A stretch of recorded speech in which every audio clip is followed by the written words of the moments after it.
Thank you.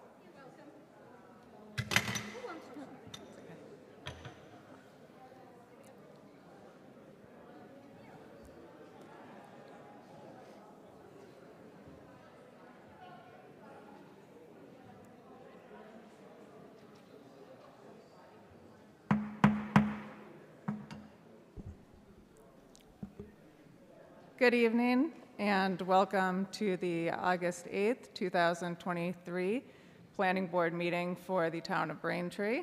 It's now 7 o'clock and the public hearings start at 7:15. So as we usually do, we will start with the old new business at 7 o'clock now. And I'll just note for the record that all members of the planning board are here and in attendance this evening. Okay. So first item on our old new business agenda is approval of the meeting minutes dated May 9th, 2023 and June 13th, 2023. Now, unless any members have any comments, I'll be looking for a motion on those minutes. Madam Chair? Yes. Can we vote on the minutes separately? Yes. Thank you. Okay, so first we'll be looking for a vote on the minutes for May 9th, 2023. So moved. Okay, so Second. Member Conley made a motion to approve the minutes dated May 9th, 2023, seconded by Member Grove. All those in favor say aye. Aye. Any opposed? And any recusals? I think everybody was there. Okay. All right, and now separately, be looking for a motion to approve the minutes from June 13th, 2023. I believe that meeting was only Member McCamey, Member Grove, and myself. Okay. I'll move the minutes. Okay, motion by Member McCamey to approve those minutes, Second for discussion. seconded by Member Grove. All those in favor say aye. Aye. Aye. Any opposed? And any recusals? I was not here, so. Thank you. All right, and next on our old new business is the master plan update. If I could turn to the director for that. Thank you very much, Madam Chair. As noted here on the agenda, our next meeting will be next week on Thursday, August 17th, 7 p.m. in this room, Cahill Auditorium. We've entered into our fourth phase where we're actually going to be assembling the plan. So if people are interested in participating in that meeting, I encourage that they attend. We're pretty much in, I would say, the last phase. We've done all the outreach, the visioning, goals and strategies, figuring out how we're going to get where we want to be, and now it's putting it all in a nice user-friendly document with photographs and maps and graphs and different items like that. Thank you. Thank you. And just because we have a full house and the master plan is important, do you just remind, okay, so we have the website there and the materials leading up to this point are all available on that website, correct? Correct. Okay, great, thank you. So, yes, Member Grove. The last meeting, the director said she'd be going back to town solicitor for some information for us. I'd like to have the director's report. We've made the request to town council and we haven't received anything to date. When we receive it, we'll share it with the board. That's why it's not on the agenda. Thank you, Madam Chair. Thank you. All right, well, we have 10 more minutes until the public hearing starts, just so that people do have notice. I'm going to be calling things a little bit out of order when we start. We'll start with the new public hearing on the agenda for Golf Lounge Braintree, and then move on to the fire department application for 911 Union Place, and then 125 Union Street. So, and then we'll handle the Town Council Order 2304 last, since I know most of you out there are here for that application. Give us time to talk about it. Before we start the public meetings, I'll just talk about some of the procedures for this evening. We do have a big crowd again. we're going to give an opportunity for everyone who wishes to be able to come up and speak. I'm going to ask that you keep the comments directed to the application that's being discussed. Try not to be repetitive. I know that people will have some overlapping comments with different thoughts and approaches, but just try to be respectful and mindful of the other people who would like an opportunity to speak this evening. And last, I'm going to ask that people be respectful to other speakers. We are representatives of the community.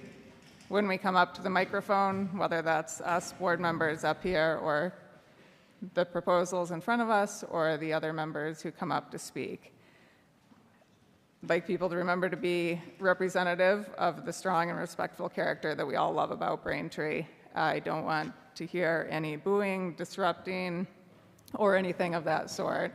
There's the opportunity to give feedback, whether it's for, against, questions, whatever it may be, but I would like people to be respectful while other people are speaking so that everybody has an opportunity to speak. And going as we have with the other meetings on this application, I'm going to ask people to raise their hands if they're in support of a speaker's comments as opposed to clapping. I'm expecting, based on the audience here, that there will be a lot of public commentary, and we would like to try to move the application along so we can try to conclude all matters on our agenda. So that's basically it. As the meetings come up, obviously any questions, we can address them at that time. But again, thank you for being here and participating. And we'll take a brief intermission while we wait for 7:15.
All right, 7:15, and we will open up with the new public hearing for 250 Granite Street.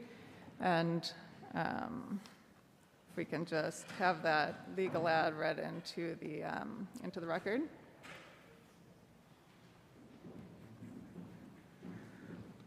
If I may, Madam Chair, notice is given by the Planning Board under the provisions of Massachusetts General Law, Chapter 40A, Sections 9 and 11, and the Braintree zoning bylaw, Chapter 135, Articles 5, 6, 7, and 8, that a public hearing will be conducted in person on Tuesday, August 8th at 7:15 p.m. in the Braintree Town Hall. The Planning Board will consider a special permit and site plan review application filed by Golf Lounge Braintree LLC. The applicant's proposing to operate a 15,100 square foot place of amusement or assembly with an establishment known as Golf Lounge 18 within the South Shore Plaza. The property is located at 250 Granite Street, contains 111 plus or minus acres, is zoned highway business, and is shown on the Braintree Assessor's Plan 2089 as Plot 22. Thank you. Attorney Johnson, would you like to open it up for the applicant? Thank you. Madam Chair and members of the Planning Board, for the record, my name is Carl Johnson, with law offices at 35 Braintree Hill Office Park, Suite 103. I represent Golf Lounge Braintree LLC in this application for a special permit for use as a place of amusement or assembly in existing vacant store units at the South Shore Plaza.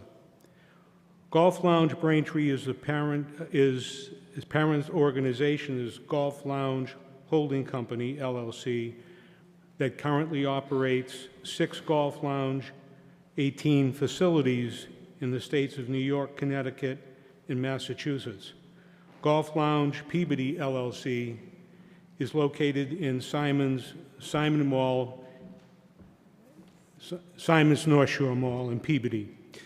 This will be the third Golf Lounge facility to be located in a Simon Mall, with another proposed to be built in South Windsor, New York. With me this evening are the principals of Golf Lounge LLC and the parent holding company, Parendu Kag Tata and Ajit Pada. They will both present to answer any questions the board may have concerning this petition, the proposed use, the build-out, or the operation of the facilities. The proposed recreation and amusement facility consists of golf simulators that provide for golf play, instruction, retail sale of clothing, equipment, and merchandise, with dining and the sale of alcoholic beverages. The facility is located on 2 levels, which you can see, and I gave you a handout today, which is updated for the one that was in the application package, and also a cut sheet location that shows where the location of the facility is, which is next to the Sears Primark store at that entrance. It was formerly Sprint, the Sprint store, as well as formerly 2 levels of Newbury Comics in the past. And I believe there's an accurate picture that shows the front of the facade of the Sprint as its location in your staff report. The facility, again, will be located on 2 levels as depicted on the floor plans that were submitted. The main level provides 6 golf simulator bays, a kitchen, storage areas, bar with seating and dining and eating areas, retail sales of golf equipment and related merchandise, and handicap accessible bathrooms. The lower level is accessed in 2 ways. There's a large stairway that exists in the center of the store that's existed when it was Newbury Comics, that has 2 levels. This is a large portion of the plaza. It's 15,000 square feet, and it would be operated on both levels. Again, the lower level provides 7 golf stimulator bays, a putting green, bar with seating and dining, mechanical and electric rooms, handicap bathrooms, and office space. The access and egress into the facility, the main level provides exterior access and egress to the exterior parking areas via the former Sprint store, which has been merged into this premises, entrance, and internal access and egress to the common areas of the mall, which is shown, as you see, on the main level that goes directly into the mall. The interior access to the lower level is via the large spiral staircase and an elevator, which is located, again, on both levels, and corridor access to the exterior parking area. It was noted in the staff report, and it's something that was agreed to, that no deliveries will be made from the parking area or the fire lane, which is in front of the facility next to stairs and Primark. The lower level provides access, again, to the first level by spiral staircase and elevator, access and egress to the corridors leading to the truck tunnel for waste disposal, deliveries, and contractor materials. The facility is, the space has already been demolished, or there was demolition that occurred totally from the truck tunnel by the delivery, and also the waste and materials were taken away. So there was no activity outside. This really doesn't affect anything on site plan review, as all of the requirements for site plan review are in the prior 03 special permit that covered the entire 112 acres.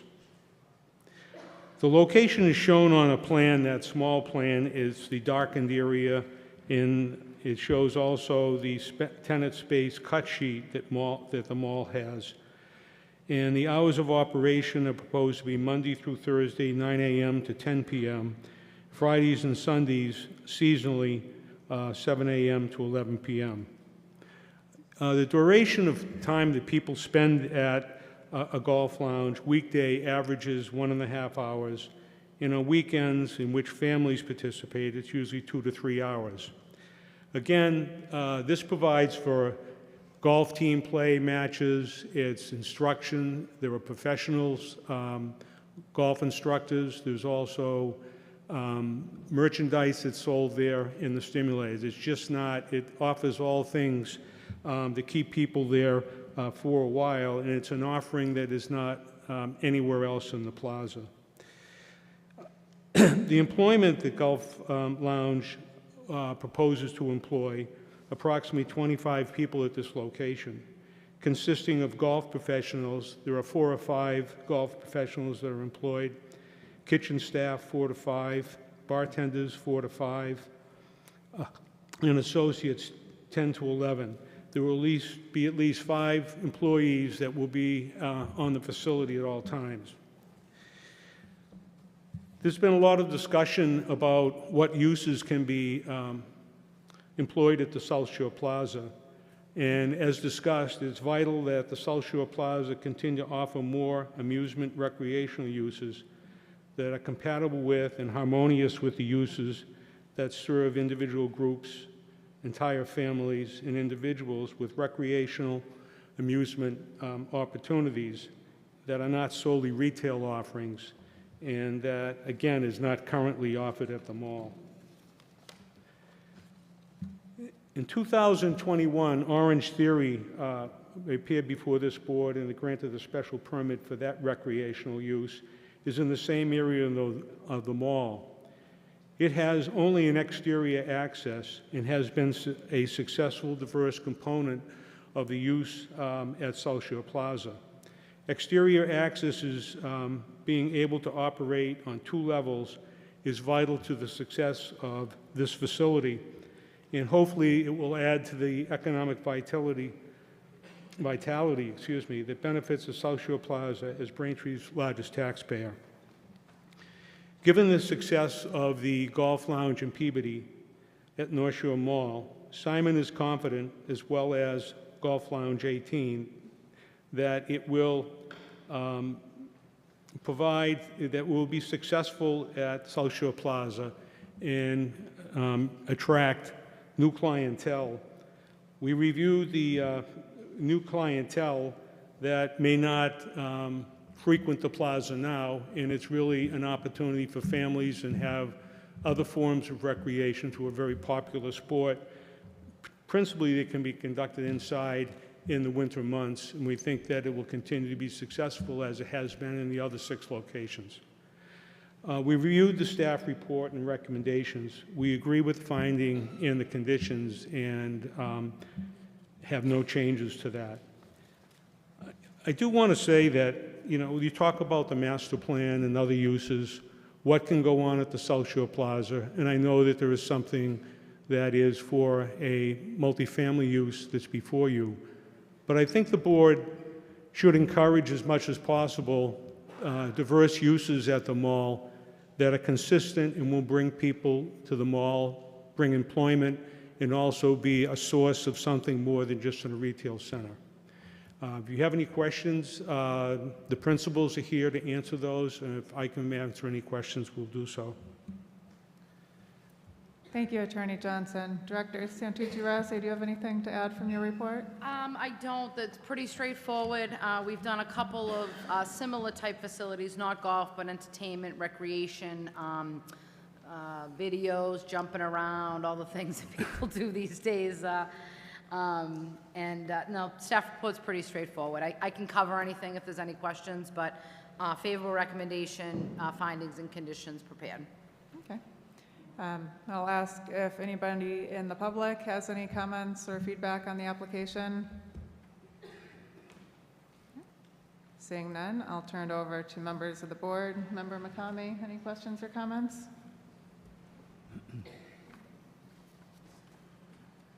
Thank you, Madam Chair. Mr. Johnson, could you explain to us, I see you have, I think you said 13 hitting bays? Okay. Yes. Could you explain to us how that's going to work? You know, you mentioned families, you mentioned competitions, obviously individual instruction, but I'd be interested in how it's working in the other facilities. Yeah, Ajit Pada will address that. Okay, thank you. Good evening, everyone. For your question, we have 6 other locations that we run as of now, and each simulator bay can accommodate up to 8 players technically, but we typically, it's foursomes as a given golf norm that everyone plays. So we accommodate an open play, which you can go and practice, like for example on a range. You can play one of the 250 different courses across the world. You don't need to fly to Scotland or Florida to play a course locally when the weather is snowy outside. We do conduct competitive leagues where, like for example, in the last winter season, we had about 300 team of 2s which competed for 9 weeks against each other for different prizes for that. We do conduct some lessons, teachings. There are many schools that we engage with as well. Their golf teams continue to practice during the off season in the winter. But other than that, I think there's a social element to it as well. How we feel about it is, for example, if you are a 13 group of foursomes going to play out on a golf course, you can only interact after you finish playing after 4 or 5 hours when you sit for a bite or a drink. Whereas here it gives an opportunity for all to provide a social element, much faster pace, and bringing friends and families together, or even at the different hours of the day or the different days of the week and off season, etc. From how it works, we have a booking system. It's an app, it's an online. You go book in, show up on the time. We help you set up in the bay, and it plays as a normal golf from there onwards. People use their own clubs. Mostly people love to bring their own, but we also provide rentals. It uses the normal same golf ball, and we have the safe environment which absorbs the impact of the ball, and the ball dies down when it hits the screen. And it shows you the simulation from there onwards, how the ball flies, and gives you all the stats. How far did you hit, what the speed of the ball was, what the speed of the swing was. And instead of, for example, how I evaluate is, instead of hitting a ball you don't know, instead of seeing where the ball went left or right, this gives you a sense of why did it go left, right, up, down. And if anyone who's more fanatic about looking to improve the game, looking to why things happen, it provides the analytic details behind that as well. I hope that answers your question. Yeah, that's very good, sir. Thank you. Just a few more questions. Mr. Johnson mentioned that the average time is 90 minutes. Yep. If you're playing Pebble Beach, that's 4.5 hours. So Yep. how does that work? And that's absolutely the beauty of this thing. So average time when he talks about 90 minutes is 2 players, not even 1. So the difference is, if you're playing at Pebble Beach, you've got to walk through the same distance, whether you're 1 player or 4 players. Whereas here, our average playing time is 45 minutes per player for 18 holes. Okay. So it means you're not walking, you're not losing balls, plus you're a single person who are hitting shots. So even with a little bit of a warm-up in the beginning, our average time is 45 minutes to 50 minutes, depending upon your handicap or your ability to play. Hence, a twosome coming, that's our average. During the weekdays, we do see more friends and more buddies or more girlfriends and social element, more twosome or threesomes, and the average time is about 90 minutes. Over the weekends, we see more of friends, we see more of the families coming with the kids, etc., and there are 3 to 4 people, or sometimes even 5 to 6, and hence the average time that we see is about 2 to 3 hours. Excellent, thank you. This might be a question for Mr. Johnson, but how does the applicant get a liquor license for this facility? How does he get it? Yeah. We're yes. applying, as soon as this hearing is over, we're applying for the alcoholic beverage Section 12 restaurant license and a common victualer's license with the town. Okay, and you think you're going to be able to have basically a bar on each level then? We do, if you look, they're not, I mean, those are a lot of it's existing areas, we're just using it, but yes, they have, the other facilities are smaller than this. This is their largest facility, but we believe it can be operated successfully with the staff that they employ. Sure. And maybe the owner, just curiously, you wouldn't expect people they're at the plaza, they're going to go up to the golf lounge for a beer or something like that. Is that what you see in your other facilities?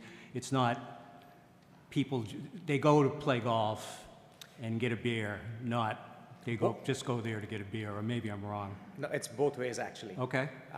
You would see golfers coming in. You will see families coming in. For example, someone wants to go shop and someone wants to play. And I'm going to be honest, like, I don't love to go to malls.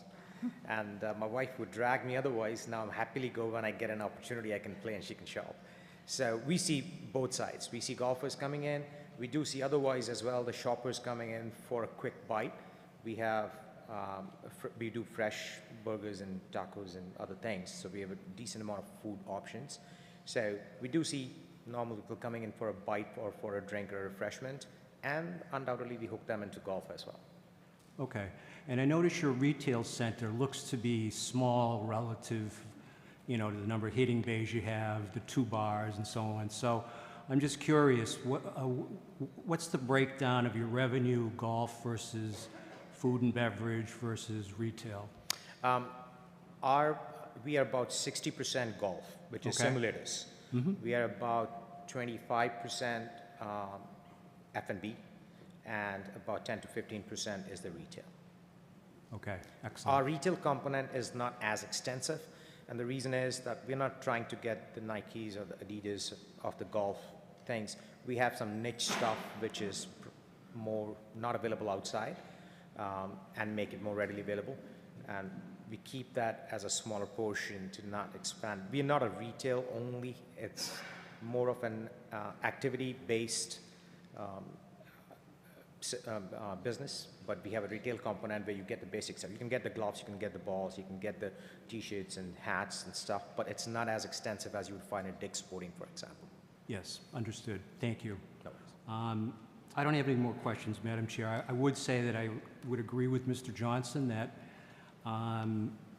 it's good to see that we have more and more diverse opportunities at the plaza. I think we've talked about this. You've seen some other applications, so I think that's exactly correct. So thank you, Madam Chair. I'm going to turn it to Member Kent, but sir, could you just repeat your name for the record? My name is Ajit. Okay, thank you. All right, and Member Kent, any questions or comments? Just a couple of questions on the managing the alcohol particularly, but the food and beverage, does that stay in the food and beverage area, or does that go back to the bays, or how do you manage that? So it's both ways. So it can be served in the bays as well. We do have a seating and tables in every bay which holds it. But there would be also dedicated seating area in front for just if somebody doesn't want to play golf and not in the bay and they just want to be there for a quick bite or a quick refreshment, there would be a seating area or a dining area from that perspective. So it will be both ways. Okay. So you'll monitor consumption levels or whatever, I mean, Yes. within reason? So we do that. I think what we have experienced from the past 6 locations, that the demographic that we invite are typically mindful of at least that levels. But we do have strict rules. We have trained managers, and we go through every 6-month trainings for every manager and his staff to make sure that we can monitor it more effectively. Okay, thank you. That's helpful. All set here. Thank you. And Member Grove? Yes, Madam Chair. Madam Director, why are we deferring the signage to the ZBA? Excuse me? There's a statement in your conditions that the signage would go to the ZBA if necessary. Because that's who would grant relief for signage. Excuse me? That's who would grant relief for signage. We don't have jurisdiction over signs here. Do we have a signage layout? Nope. Do you think you should get one as part of this permit? Nope. If I might, Mr. Grove, if I might, through the chair, this may not require, if this meets certain wall sign requirements, then the building inspector issues a permit. If the building inspector decides that it exceeds or it requires zoning board of appeals approval, then he does it. So it may not. There's an existing sign there now, and I understand this is only going to say the name of the facility. Thank you, Attorney Johnson. Member Grove, did you have any other questions? Member Grove? Okay, thank you. And Member I'm sorry, Member Conley? Yes, thank you. I had a question related to condition 22. The space seems like it would host private events, and would the delivery also be through the mentioned tunnels, or would you handle that differently? As far as what's being delivered for events, The concern is more for the fire lane being used by someone who's hosting an event there. yeah, I believe there's a condition. There's a condition, the condition you repeated, it prohibits deliveries on, there's a corridor that runs, it's parallel to the entrance, which goes out into the fire lane, and it prohibits it. Right now, they feel that they can have everything delivered through the truck tunnel. And would you include language in the event contract that all deliveries would come through this access? Sorry, I missed the question. The question is, if you were to host private events, would you have language in your event contract that that person's deliveries would come through your usual passage in condition 22, the tunnel that's mentioned, the truck tunnel? No? The truck tunnel would be where they would get their food and Okay. alcohol and things like that. If somebody was like balloons, you know, a cake or whatever, they would have to park in a parking spot and then Okay. bring it in. Yeah. Okay, thank you. Yeah. There's also a main entrance next to that that they can access Yes, thank coming you. into it as well. All right, Thank you. Thank you. And I was just curious if you could describe the hours of the facility and how they compare to the hours of the mall in general? Actually, the mall, the hours are later than the mall may be open. Let's say the mall closes at 9. If you look on the plan, you'll see mall entrance. That entrance has a pull-down that when the mall closes, they close that entrance off so it does not enter, so no one can go into the mall from the facility. enter or exit. Okay, and how late does the facility anticipate staying open? As I stated, it's on weekdays, Monday through Thursday, I believe it is 9 a.m. to 10 p.m. And on Friday through Sundays, and this depends on the season too, it would be open for 7 a.m. to 11 a.m. A lot of people come in early in the winter for golf play and scheduled, so. Okay. I don't have any other questions. Just ask again, we're here if there's any members in the public that have any questions or comments. Yes, come on up, it's still a public hearing, just please state your name and address for the record.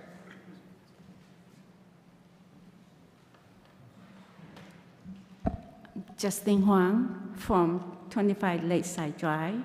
I'm the closest resident again. I mean, probably not.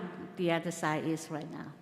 My question is there any increase of police or safety patrol included in this plan? Because we have late night car racing around the mall every weekend after 10 o'clock. So that's my major concern is any security measurement and take into this plan? Thank you. Attorney Johnson? I really couldn't hear fully, but the answer had to do with security at the mall. The mall provides mall security. I don't believe that Golf Lounge has its own security measures. I mean, other than living, they have to abide by everything in the mall. And I believe she was asking the time, and correct me if I'm wrong, the time between when the mall closes and when the facility closes, if there was going to be any security presence at that time. There's security in the mall at that time, all the time. We can get more specifics with the mall if needed, but for the other locations that we operate similarly, for example, we operate in the North Shore Plaza in PBD, and our arrangement with the mall is that we do have presence for the mall security for an hour, hour and a half. We are open after the hours. So we haven't had any issues, but we are more than happy to talk to the mall management to get more specifics and work out what's needed. Okay, thank you for the clarification. Okay.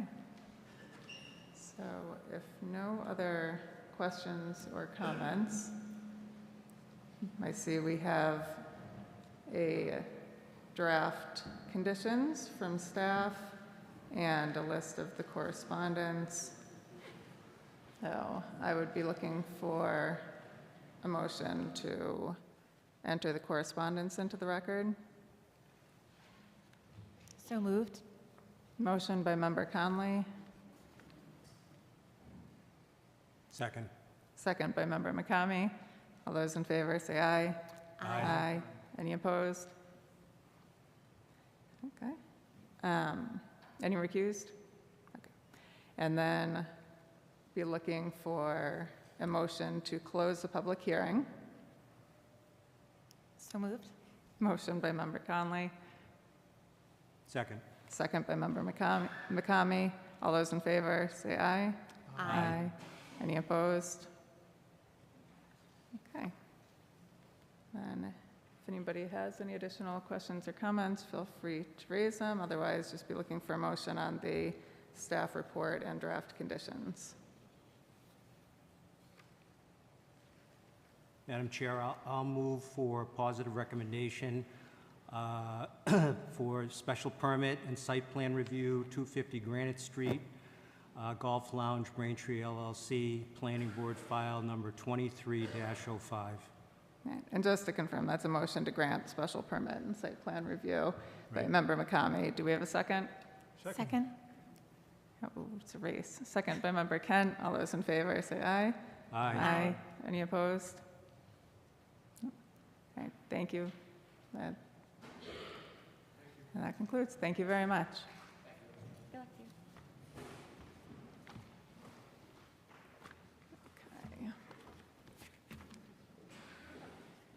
All right.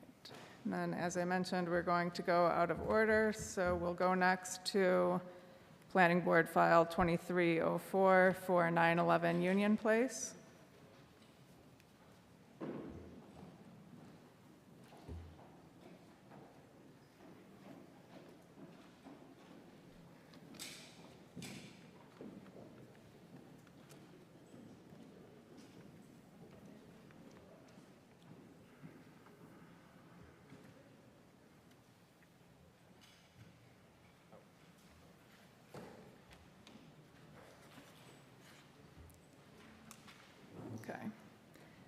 Okay.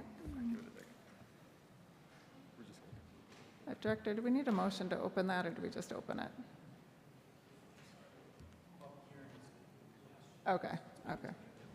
All right. Excuse me, I would just note on the Mullen Rule stuff. Yes, please. Okay, so we're going to call Planning Board File 2304 for 911 Union Place. This was opened at the July hearing where I was not in attendance, but I did review the materials and watch the hearing and did submit the Mullen affidavit, so I am able to vote on this application. With that, I'll just ask Assistant Director Murphy if you have anything that you want to note from your staff report. Thank you, Madam Chair. If I may, we sought the board's permission last meeting to prepare draft findings and conditions, which are reflected in the staff report that was issued on August 3rd. The applicant submitted a memo late July, which addressed all the concerns from staff report 1. At this time, staff is recommending favorable action with the draft findings and conditions as proposed. I would like to kindly note that in working with the applicant on the as-built requirement, we have tied that into the scope of work for the general contractor, so that way the timeline matches the project's timeline. Thank you. Okay. I'll turn it over to the applicant next. Looks like there's a...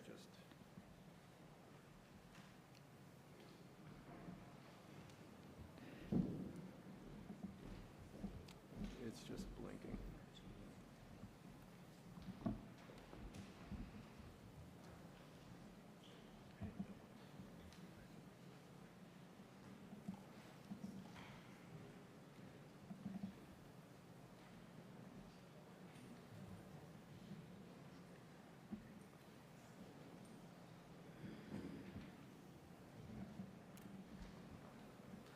Thank you.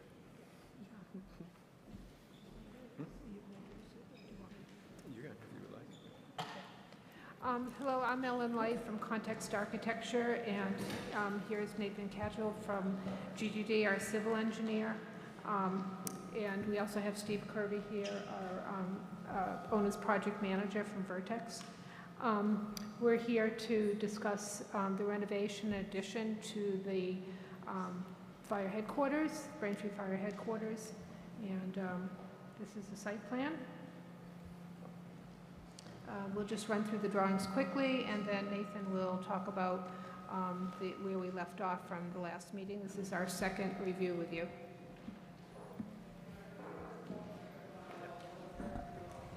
How do I...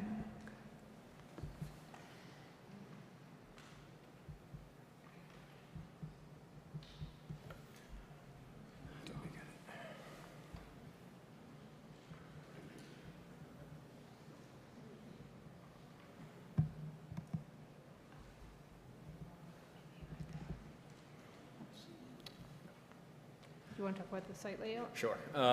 Good evening, everyone. As Ellen had indicated, Nathan Ketchell from GGD Consulting Engineers. We were before you on, I believe, July 11th. There were some comments that were in the staff report that we did address. Most of them were administrative and put into our letter. I think our largest change on the actual drawings was including the indication of where snow storage is, which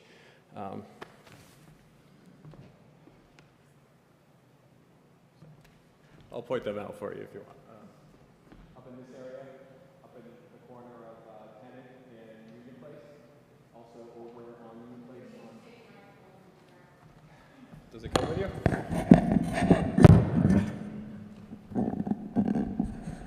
So we have some snow storage that's over in the northeast corner, in the area where there had previously been bituminous pavement.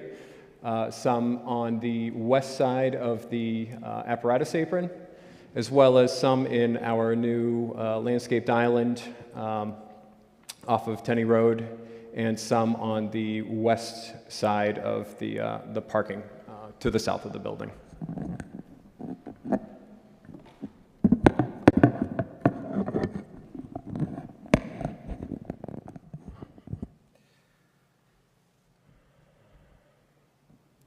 Beyond that, there really haven't been any other changes made to the drawings. We did address the comments that had been provided in the staff report, so No, that's essentially what I have. Yep. Just to refresh your memory, the light brown is the existing building that we're renovating. We'll also be keeping you see the little projection on the south side. It's an existing garage that we're keeping as well. And then the darker brown is the addition. And then the parking that Nathan is referring to is on the south of the building.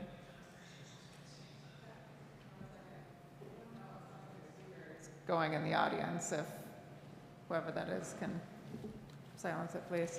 Thank you. I'm sorry, please proceed. No, we were just explaining the layout of the plan just to familiarize you again. The light brown is the existing building, the dark brown is the addition. The south of the building is the parking. And then at the front of the building, there's been an ask to repave the truck apron, which comes out to Union Street.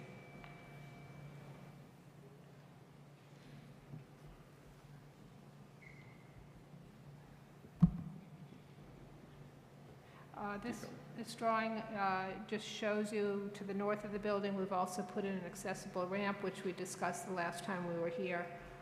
We have a handicap accessible parking space to the east of the building, and that it's accessible by a sidewalk and then a ramp up into the main entry of the building. I don't think there were any issues with that the last time. Just make sure to pull that microphone down if you're done. I said I don't think that there were any questions about the accessibility from the into the building the last time we were here. Let's see. This shows the plantings, which we also discussed the last time we were here. There's a small planting area on the corner of Union and Tenney. We had our landscape architect here the last time we were here talking about the specifics of the plantings, which are all low and give the proper clearance visually for cars or pedestrians as they're coming into the intersection. And then we have a planting area in the rear parking area between Tenney Road and the parking. And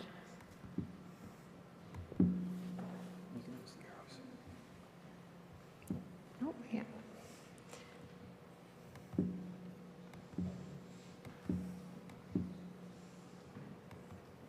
Just a minute.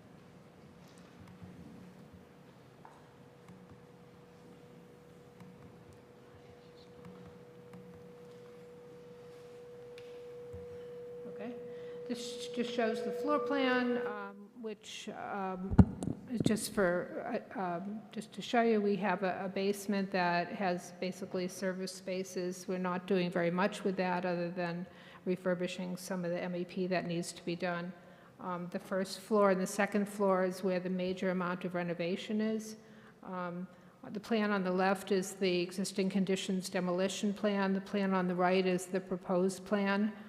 You can see on the right, on the north side of that plan, which is to the left of that floor plan, is the accessible entry into the main lobby. Then as a person comes in, they have the option to go to an elevator up to the administrative area, or they pass through the dispatch area where they're then let into the building. And they can either go up to the administrative area by elevator or by an existing stair that is being renovated. And then the rest of this floor is really for the firefighters. We have the apparatus bay to the south, which is going through some refurbishment and updating with MEP and some of the equipment. We've revised some locations of the locker areas and turnout gear, decontamination area, some of the plumbing that is required for those areas. And then in the addition of the first floor, which is accessible adjacent to the stair, there's a wellness area for workouts. We're consolidating what is now 3 different workout areas into one. We also have some service areas there for the elevator, for the fire protection, for the electrical. And then on the second floor, we have taken the firefighters' dormitories, and we've taken many of which were double rooms. We've changed them all into single rooms. We've added some showers. We've updated the day room kitchen area to modernize it. And we have expanded the administrative area into the second floor of the new addition so that the chief would be in the northeast corner, and then his supporting staff are the other offices around it with a small kitchenette in that area. We're doing minimal work in the attic. It's really basically housing some of the mechanical equipment that needs to be put in there, but basically minimal work there.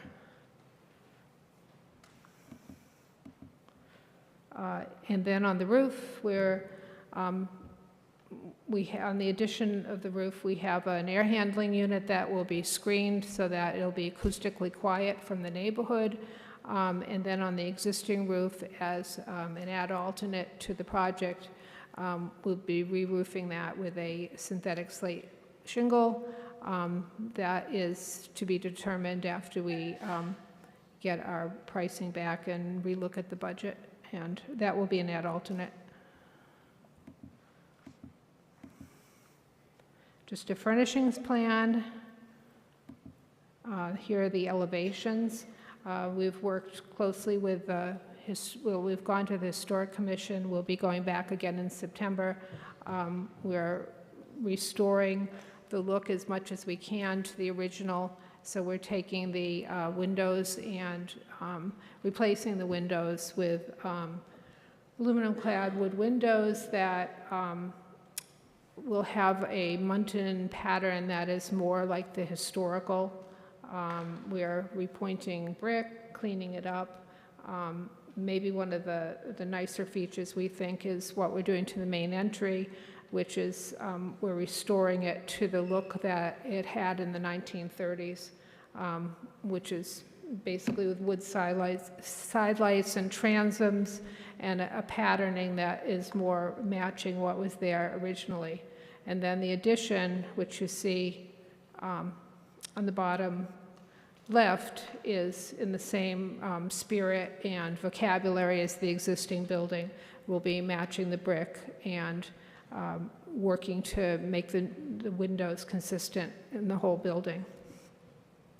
Again, the top image that you see is the existing conditions.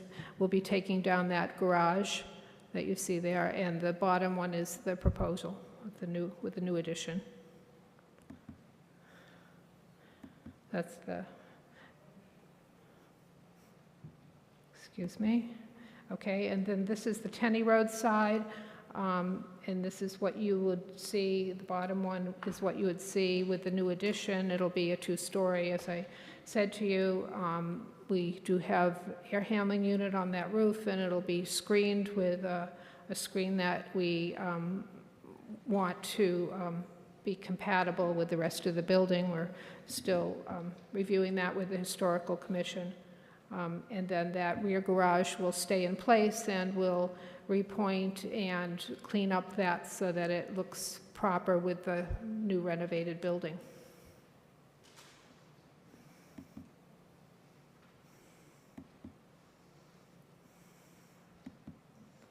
This is the rear elevation. This is what you would see from the parking lot.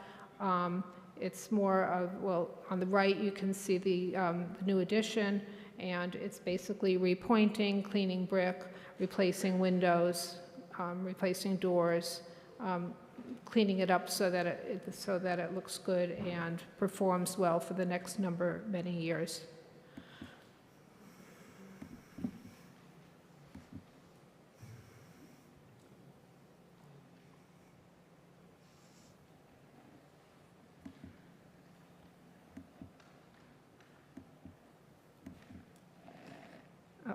Sorry, I went one too far. And this is the west elevation. This is what you would see from Washington Street, although it is blocked from Washington Street. And it's essentially cleaning the brick, repointing, replacing windows, replacing doors, making what we need to do for repairs. And you can see a little bit of the entry ramp off to the left. So that's basically what it looks like. And we also have a lighting photometric view, although I don't believe that's part of, this is the photometrics of it. We are lighting the columns so that we can express that look, lighting the sign. This is still under review with Historic. I believe it's part of their review. So that's what I have to say. Thank you very much. Does anyone have any questions about the project? So being a public hearing, I'll ask if there's anybody in the public who has any questions or comments on this application. All right, seeing none, I'll turn it over to the board members. Member McCamey? Thank you, Madam Chair. Can you describe for us, please, what the construction schedule would be and when you might anticipate finishing the project? Right now, we have 100% construction documents that have been completed and are with our professional cost estimator. We expect to have the pricing back in another couple of weeks, at which point, if it matches the budget, we'll be ready to put it out to bid in early September or mid-September. If there is a problem with the budget, we will be sitting with the owner and doing some value engineering, as well as there's one more regulatory review with the Historic Commission. That is in early September, and so we'll be working out last pieces on that. So in summary, we're hoping that it'll go out to bid sometime in September. If budget delays it, maybe it'll be a little bit later. We're hoping that it takes about, I think it's about 6 to 7 weeks to bid, so we're hoping to sign a contract in late December, early January, and have 2 months of procurement with the contractor before they actually get on site and start the work, which we found is very useful given this world we live in with procurement delays. Right, and then it'll take us how long to finish? I believe it was it 15 months? 14 months.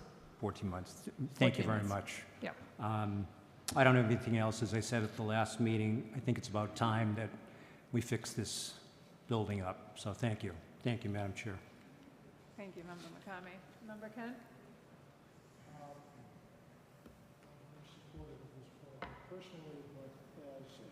Member of the board of the Historical Society, which is in a butter, I think I should recuse myself.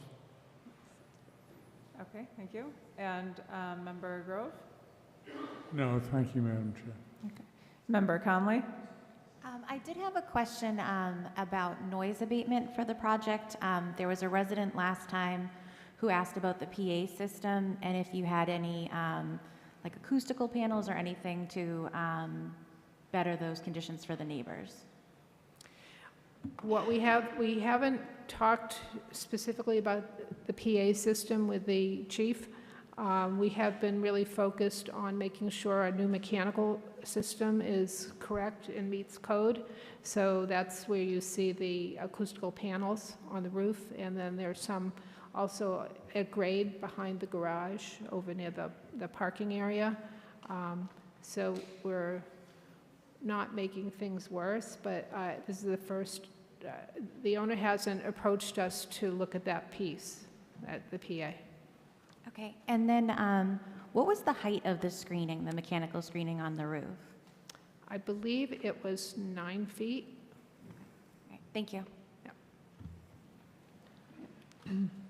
Thank you, and I don't have any questions. I know this was a site plan review where we also set the parking, so I appreciated the information on the interior of the building to help guide that and take a look at what the recommendation was for that parking. Seeing no other questions, I see we have a correspondence list and a staff report with draft conditions. We'll be looking for a motion to enter the correspondence list through August 8th into the record. Motion by Member Conley, and second. Do we have a second? Second. Second by Member McCamey. All those in favor, say aye. Aye. Aye. And any recusals? That would be me. Okay, and now be looking for a motion to close the public hearing. So moved. Motion by Member Conley Second. and second by Member McCamey. All those in favor, and we'll just continue on the votes that Member Kent has recused himself. So all those in favor say aye. Aye. Any opposed? Okay. And then be looking for a motion on the draft conditions unless any members have any additional comments or questions to discuss. Madam Chair, I'll move for positive recommendation, site plan review, 911 Union Place, Planning Board File 23-04. Okay, so we have a motion by Member McCamey to grant site plan review. Do we have a second? Second. Second by Member Grove. All those in favor say aye. Aye. Aye. Okay. Motion passes 4-0. Thank you very much for your work on this. Thank you.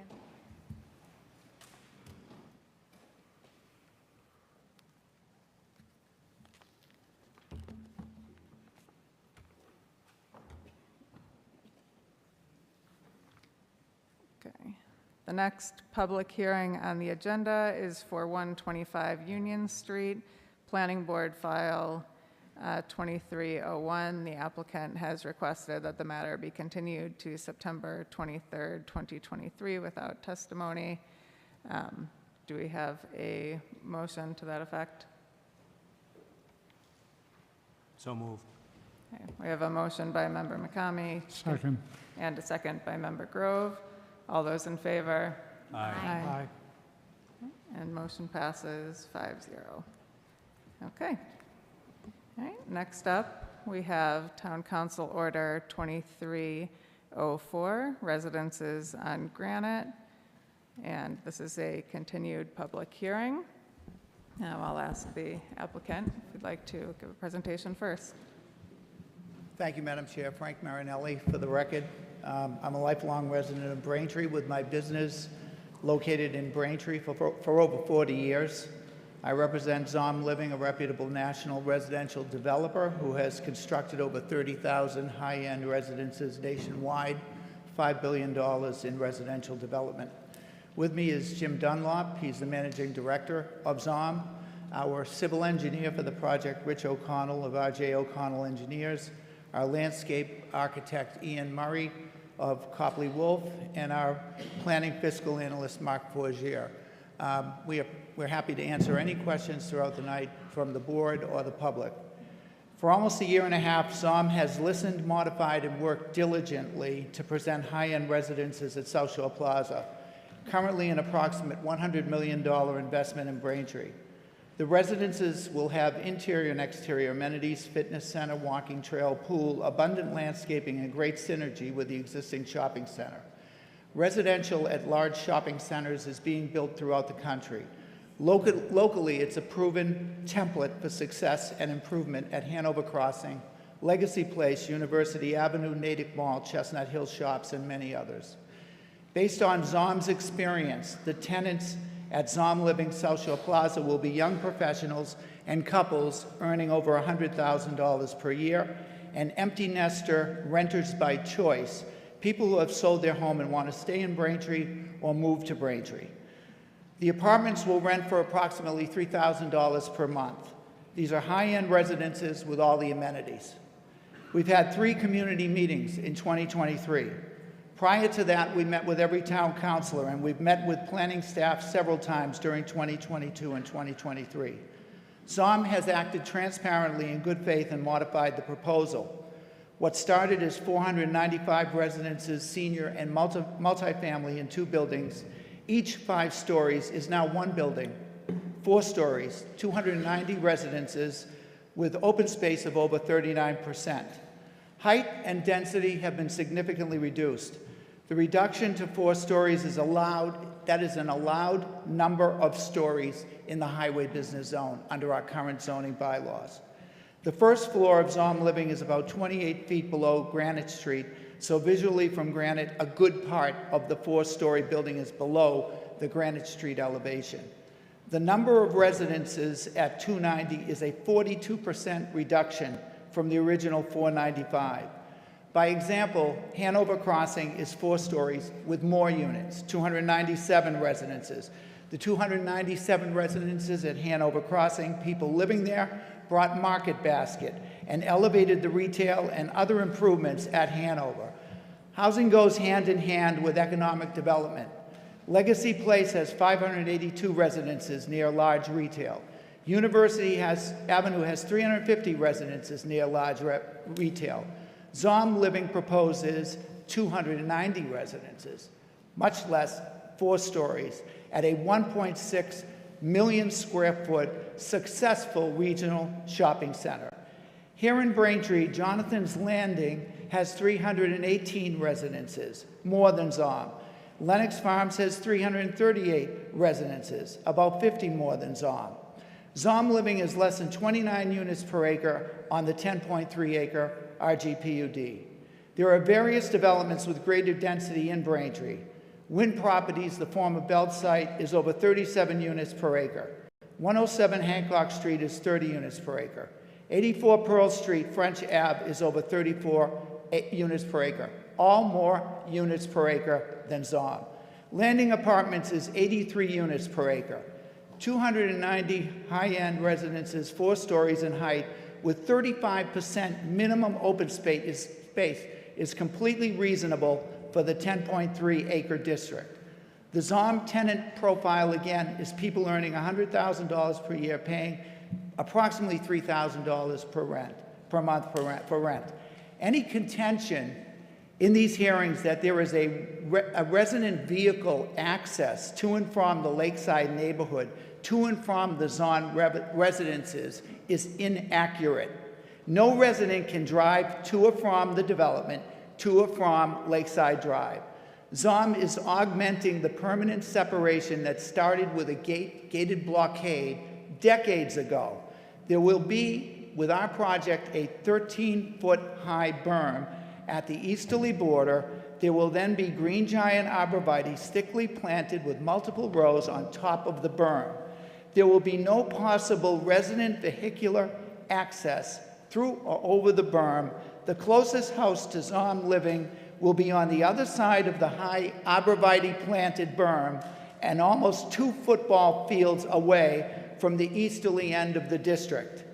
The entry court, the arrival and departure activity, and the commercial portion of the district are all at the opposite end, the westerly end of the district, with great connectivity to South Shore Plaza and the commercial portion of the district under the revised plan.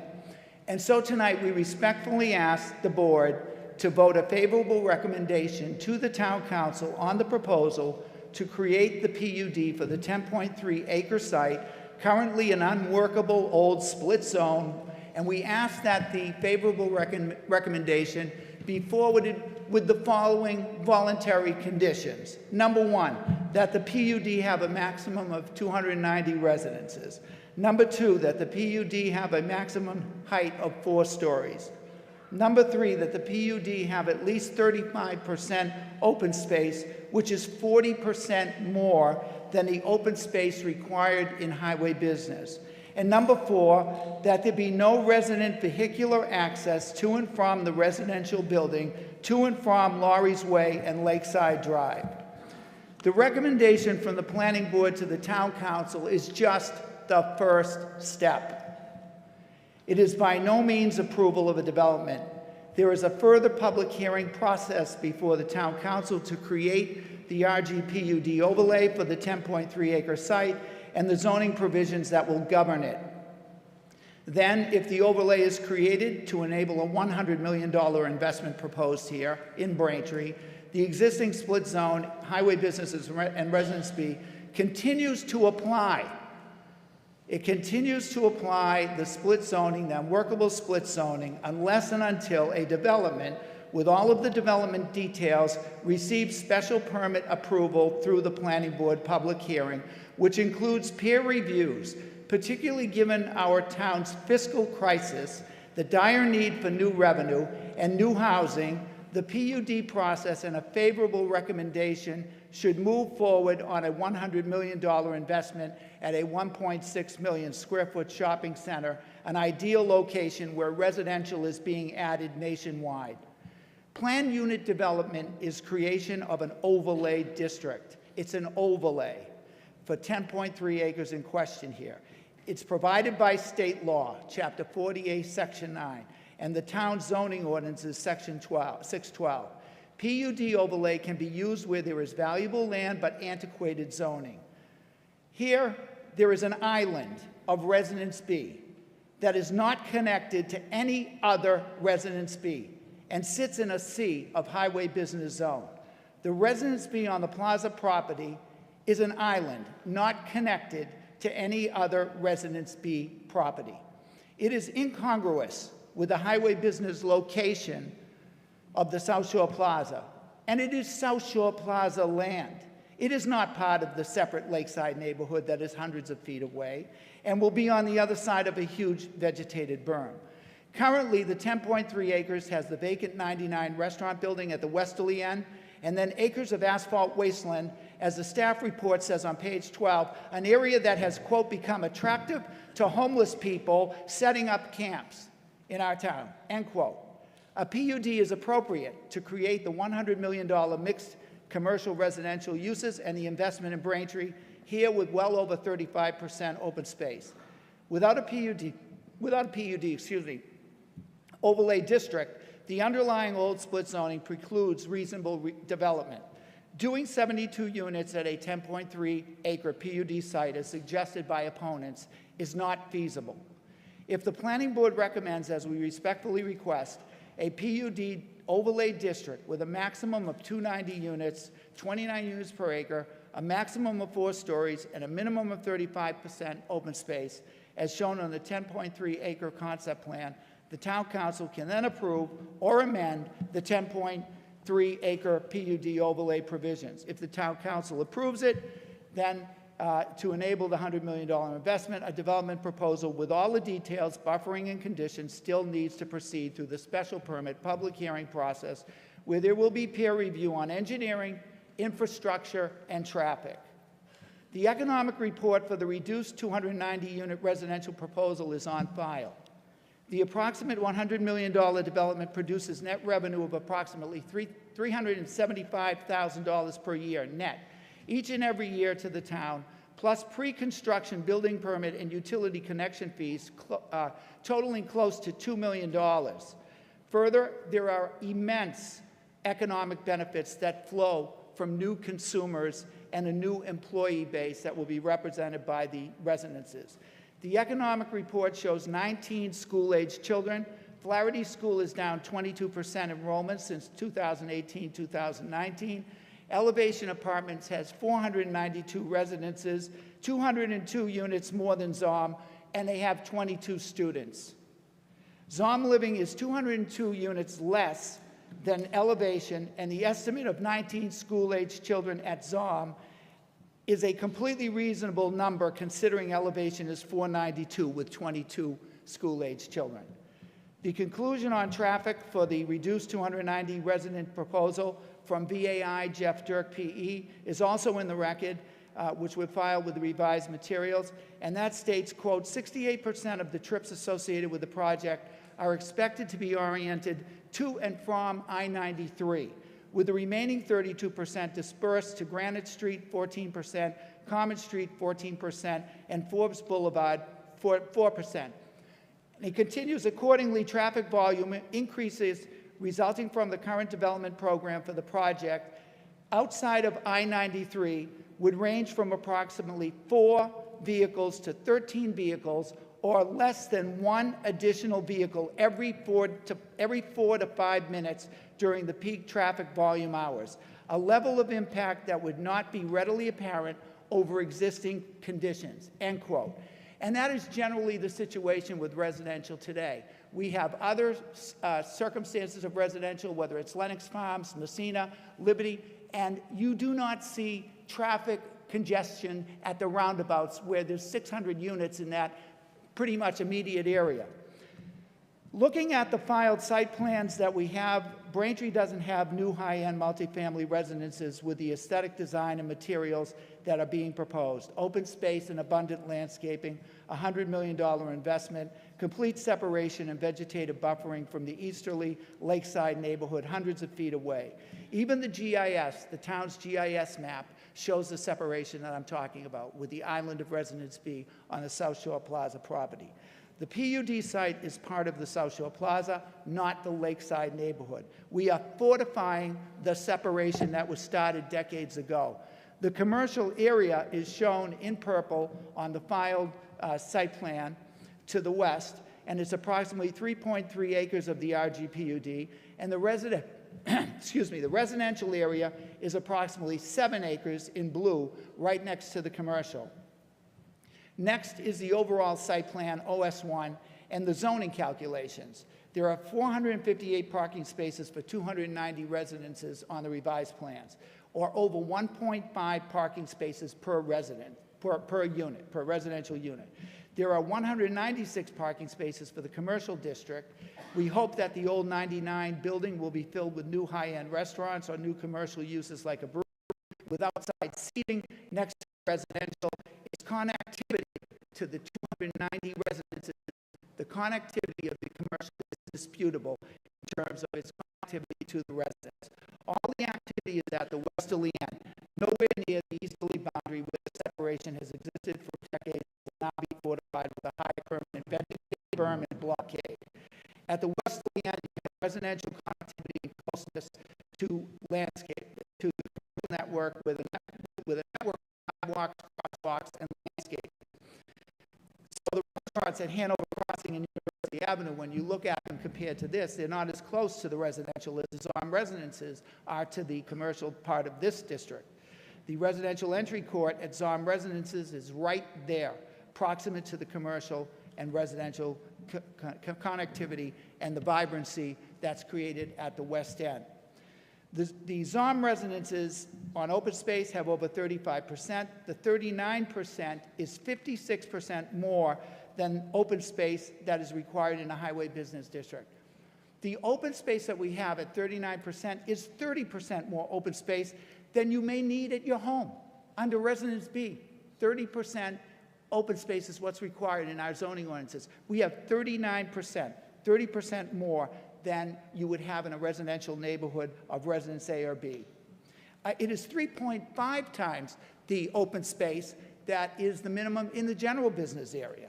So now you enter or exit the internal parking garage on the northerly side, as is shown on the site plan. The easterly end of the residential building is hundreds of feet from the closest single-family residence, and on the other side of the formidable 13-foot high berm with green giant arborvitae on top for year-round screening. And again, there's no access to or from Lakeside, and any contention of that or visuals that we understand may have been created are not accurate. The in and out from the residential is to and from the entry court or to and from the garage, to and from multiple access points, to and from Granite Street, to and from the South Shore Plaza Perimeter Drive. The pool and the amenity areas and the walking trail are to the southerly side parallel to the dam. Easterly at Laurie's Way, there is the high, broad, and permanent 13-foot berm with thick, high green giant arborvitaes that you can see on the site plan. And they're on top of permanent separation of Zom living from the lakeside area hundreds of feet away. South Shore Plaza is also allowing Zom to augment the non-locus boundary of South Shore Plaza with the Flaherty School north of the site. So that would be something where we could improve an existing condition that's not part of our project site, but we would do it and augment that border. Also on the South Shore Plaza property, Zom will create a landscaped boulevard signifying entry to the district and high-end residential. Zom residences are 10% affordable units. That is the appropriate percentage under state law. there is no deficiency, nor is there any deficiency on open space. Recently enacted Section 3A acknowledges a housing crisis and the need for alternatives to single-family homes. Not everyone can afford or wants a single-family home, and some single-family homes with children cost more per unit than a residential unit in multifamily and consume more municipal services. The state enacted Section 3A to ensure multifamily development. However, Section 3A provides that if a town wants to impose more than 10% affordable, a study is required because in excess of 10% is a disincentive for a developer to develop necessary multifamily housing. As an MBTA rapid transit community, Braintree is supposed to have close to 3,800 multifamily residences. The South Shore Chamber's housing report states that 44,000 new residential units are needed by 2030 in order for the South Shore to remain competitive as a region. Braintree has idled or shut down regarding new growth, new revenue, new housing. Braintree's bond rating has dropped, and the town spends less per student than the majority of other Massachusetts communities. Without new growth, new housing, Braintree will stagnate against rising municipal expenses and will require further cuts, including staffing in our schools. The need for housing is not going away. It's top of mind with this governor and the prior governor. The conversation on a $100 million housing investment needs to continue in our town and to move to the council with a favorable recommendation. If we don't advance a proposal after nearly 2 years of open and transparent presentations, then housing may eventually be mandated by state law at 10 acres owned by the town's largest taxpayer with less control and higher density. The need for housing is not going away.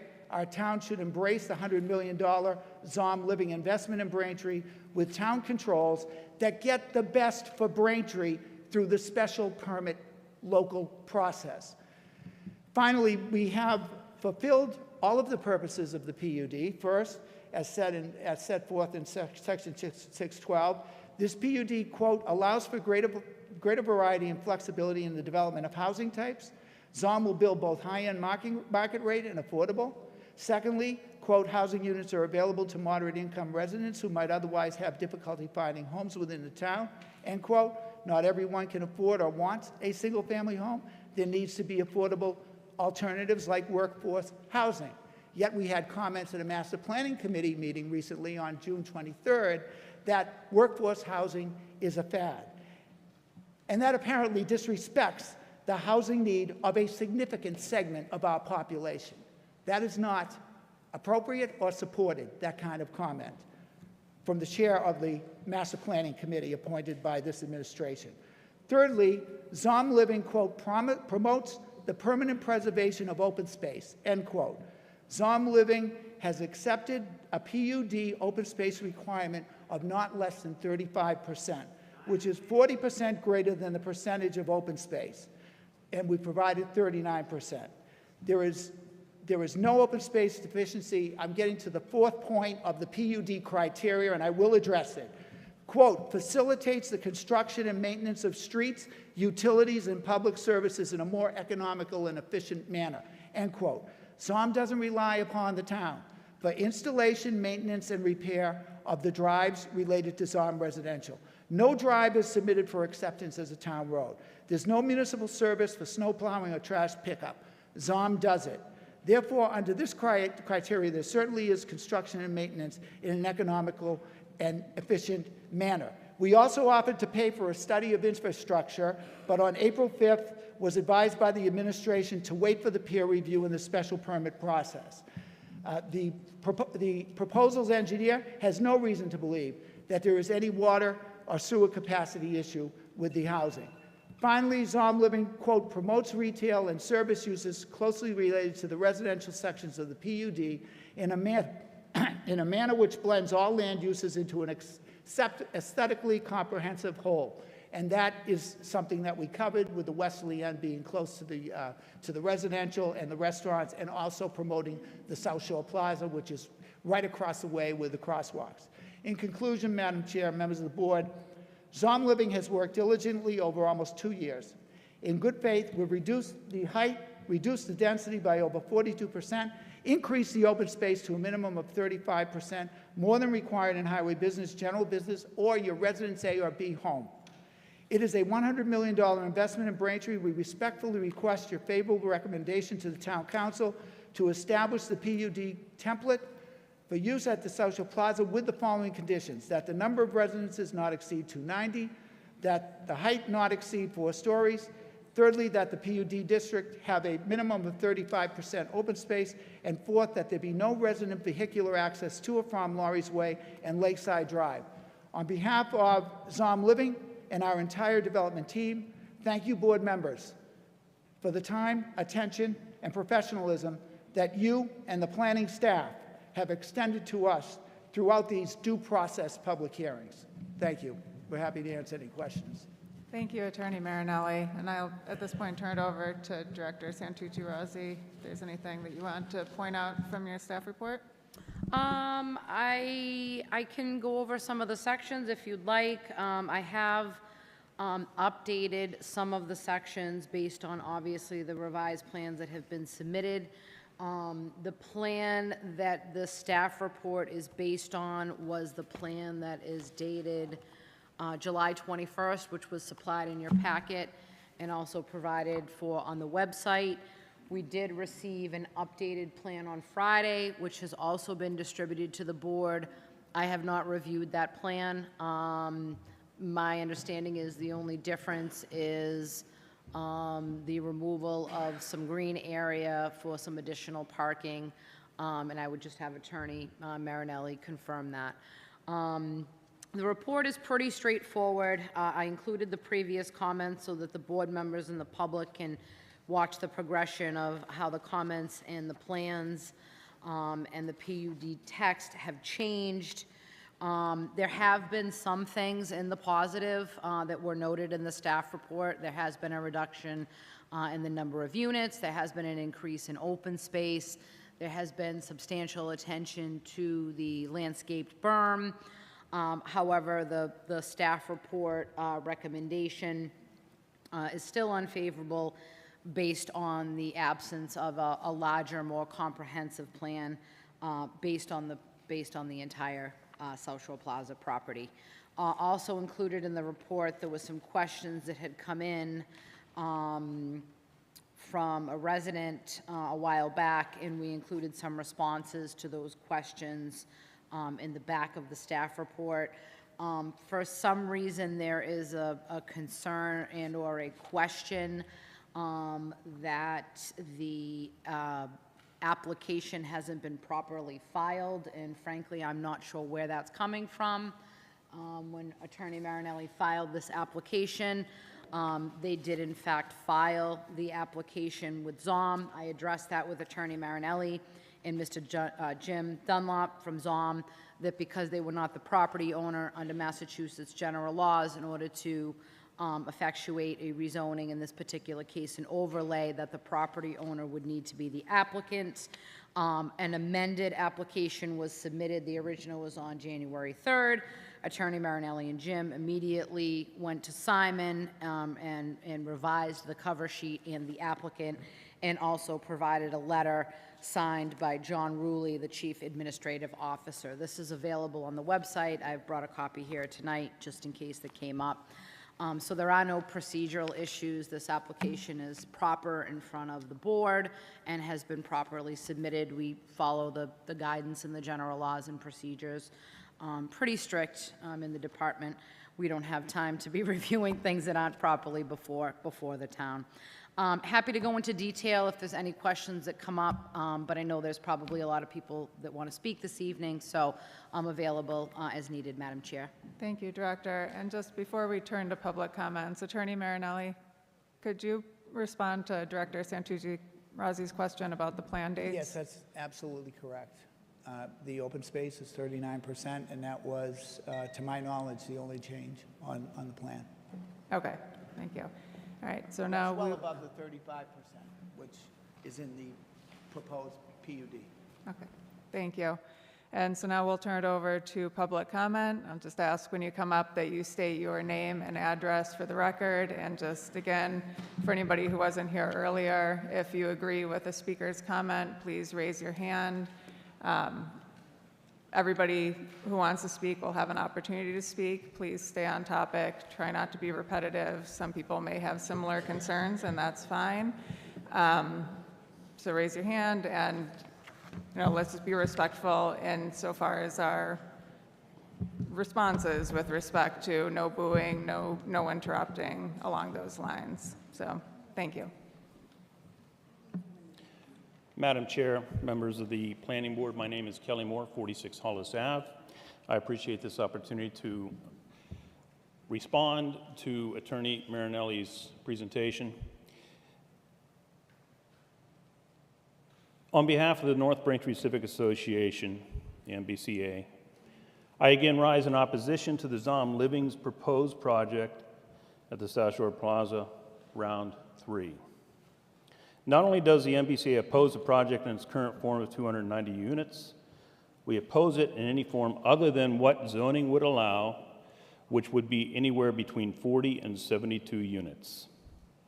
We will not and should not accept any other compromises.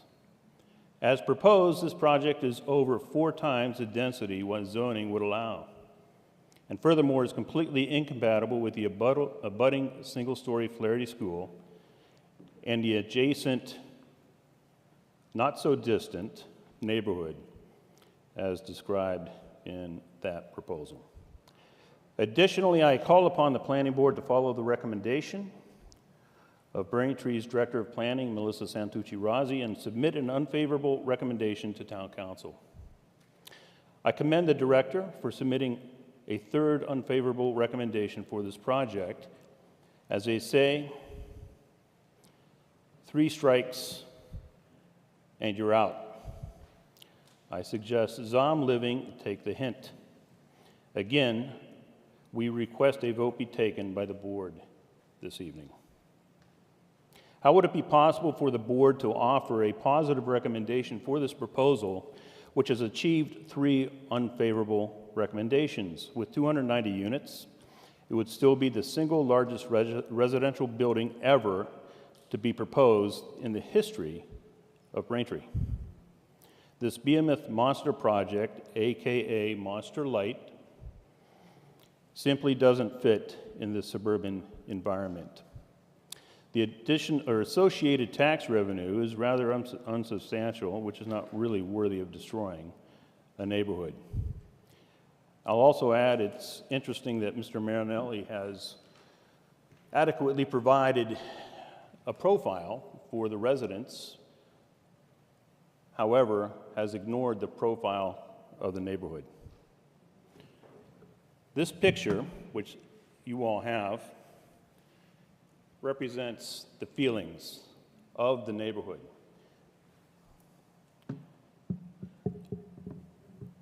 I want to point out the NBCA is simply a neighborhood group. We're not a paid legal organization. We do not stand to profit in any way from our involvement. We are simply trying to protect a neighborhood, and in reality, Braintree.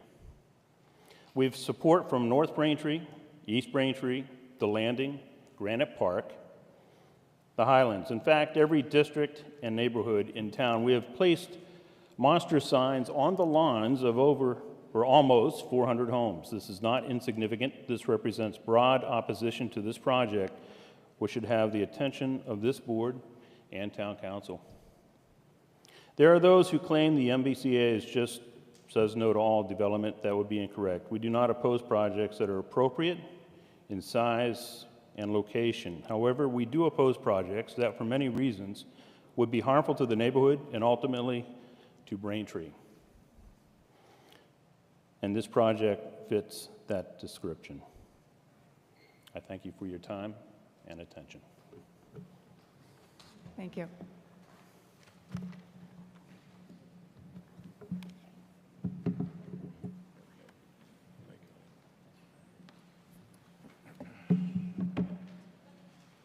Madam Chair and members of the Planning Board, thank you very much for the opportunity to speak tonight. Thanks to BCAM TV and Bill Needham over there, too, for bringing the meeting to all the people in Braintree. My name is Patrick J. Leonard, Jr.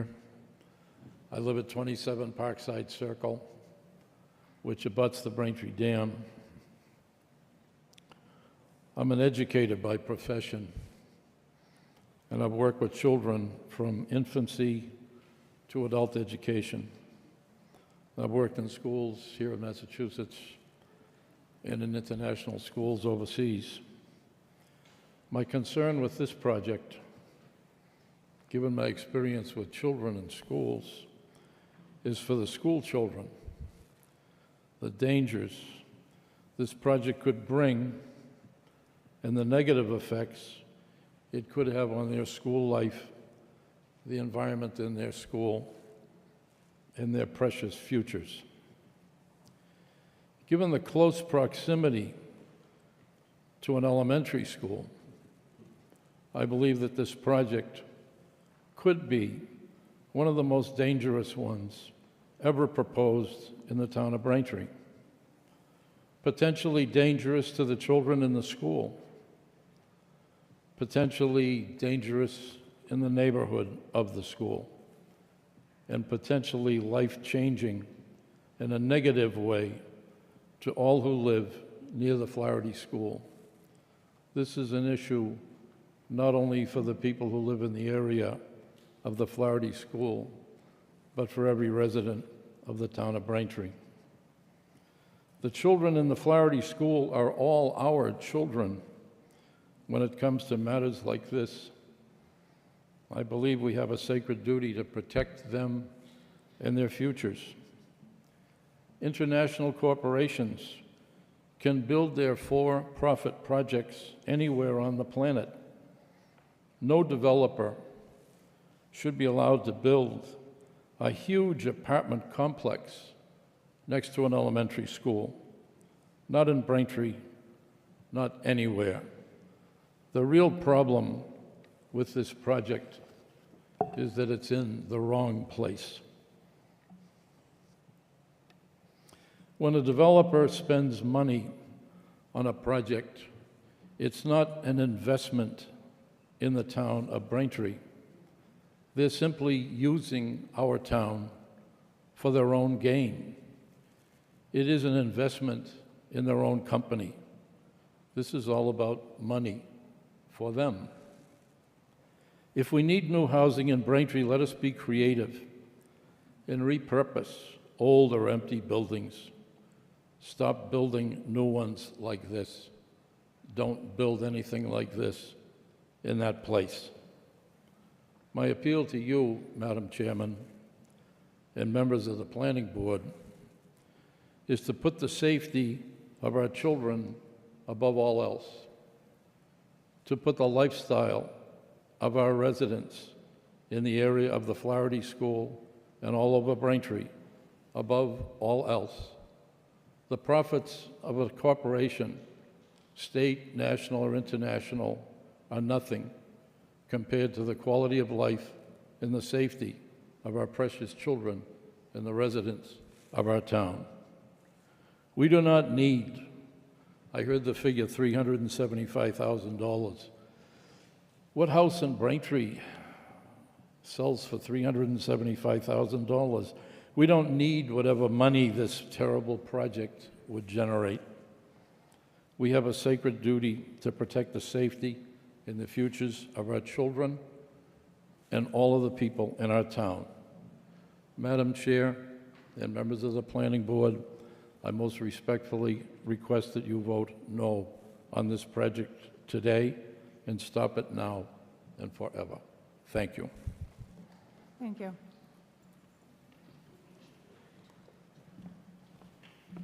Hello.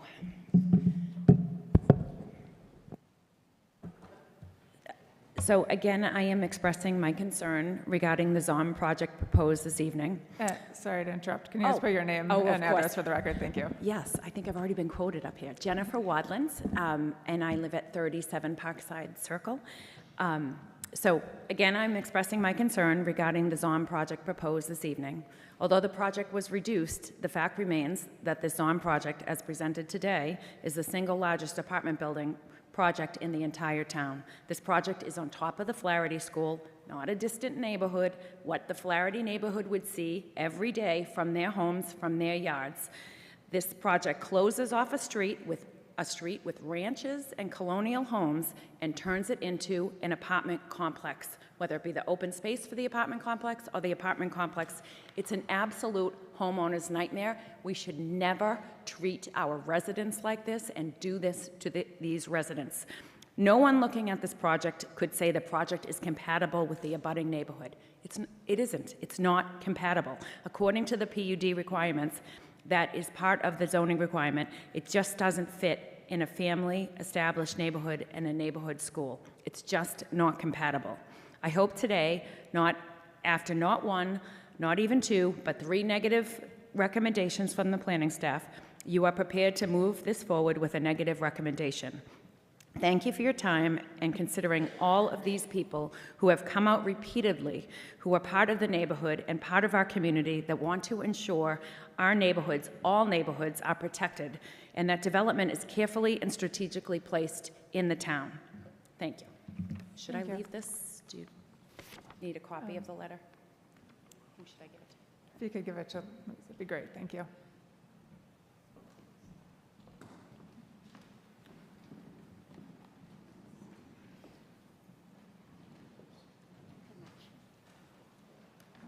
Sorry. Okay, but that's fine.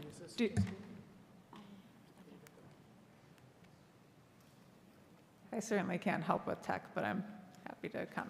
There you go. I can talk over. Justine Huang, 25 Lakeside Drive. I'm here to ask the planning board, as a close resident to ZOM's living proposal project at the South Shore Plaza, version 3. I'm writing to you to ask your support our community and put a stop on this project tonight. Our family have been residents of 25 Lakeside Drive, Braintree, Massachusetts, for the past 18 years, with 4 kids going to Flaherty Elementary School. It has deep concern that I felt compelled to, once again, standing up here to reach out and impose to you that proposal of the South Shore Plaza to sell lands to ZOM for the proposal of any housing project. Flaherty School has been repaired the roof this past month, the summer, and it's not enjoyable environment for me as a working from home. I cannot imagine how the construction of this mass apartment complex with 4 storage high, swimming pool, and all utility infrastructure that will impact the students' learning ability from Flaherty Elementary School for about 2 years period of time. Furthermore, Flaherty School also one of the special needed kids homeschool. I see through it because my kids went through the special need program there. I saw through how crowded it was when my kids had to learn from the hallway. And as a previous Flaherty PTO member, I see through what is the best for the kids in that environment. From my backyard, I can see construction workers over the last months on the roof. They can see me.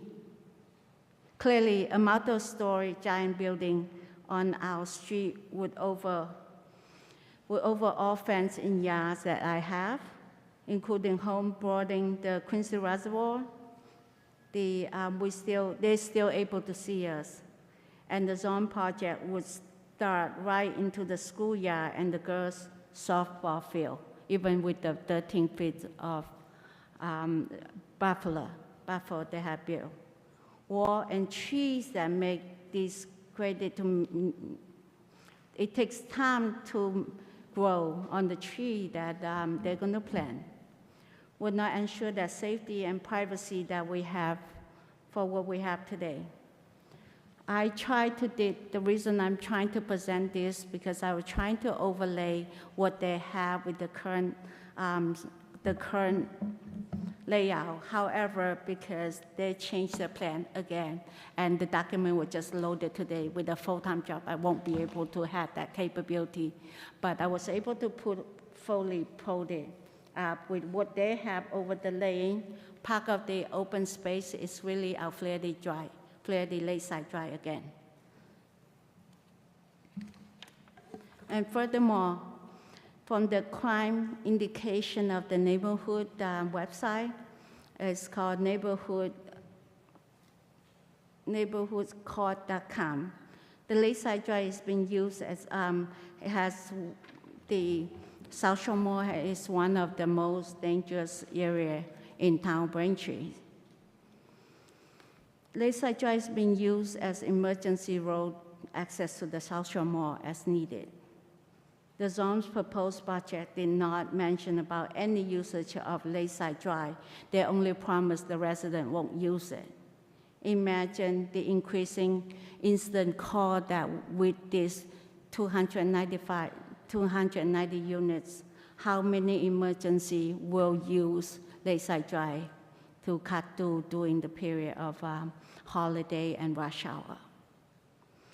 I'm just quick looking at some resident that posted in the next door regarding to the public, the Braintree Police Department incident logs between June 1st, 2022 to January 23rd, 2023. South Shore Plaza has the highest call, for instance, within little over 8 months is 1,109 calls. This does not include the future 290 units. I'm just giving you an example of the current existing incident call. I hear silence every weekend to the South Shore Mall police call. The town of Braintree makes school safety as our priority one project currently. Continue to protect our school safety for Flaherty School should not be an exception, while we're putting other school safety as priority one. Last shelter in place for Braintree High School was June 15, 2023, the last week of school. And I don't want to mention what happened to the heart of Flaherty neighborhood on June 25th, 2023, with incident happened at midnight. And as a next door neighbor, I hear car racing over the weekend almost every week. So therefore, I'm asking I ask all the board members, please don't give up that 365,000 profit just for our safety of our neighborhood. We love Braintree because our community's support and building this apartment for double income, no kids community. I do not see any belongings in our neighborhood. Thank you. Thank you, Ms. Ranga. And I'm sorry the technology doesn't work, but would you mind just walking slowly? So Sure. I know I couldn't see it. I'm not sure if other members could see it. I'm just trying to overlay.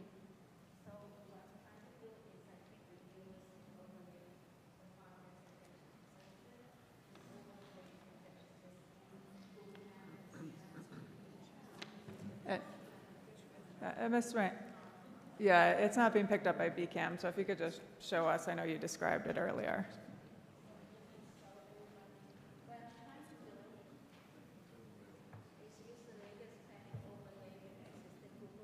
Mm-hmm. Thank you.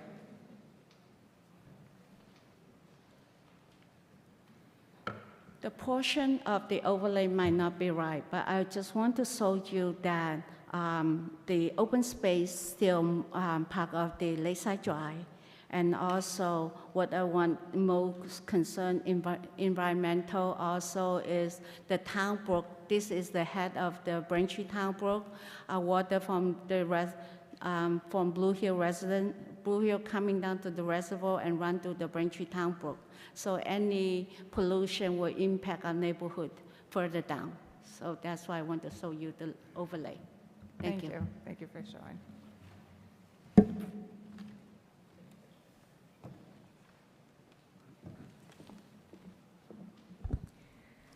Hello, Liz Page, 137 Stores Ave.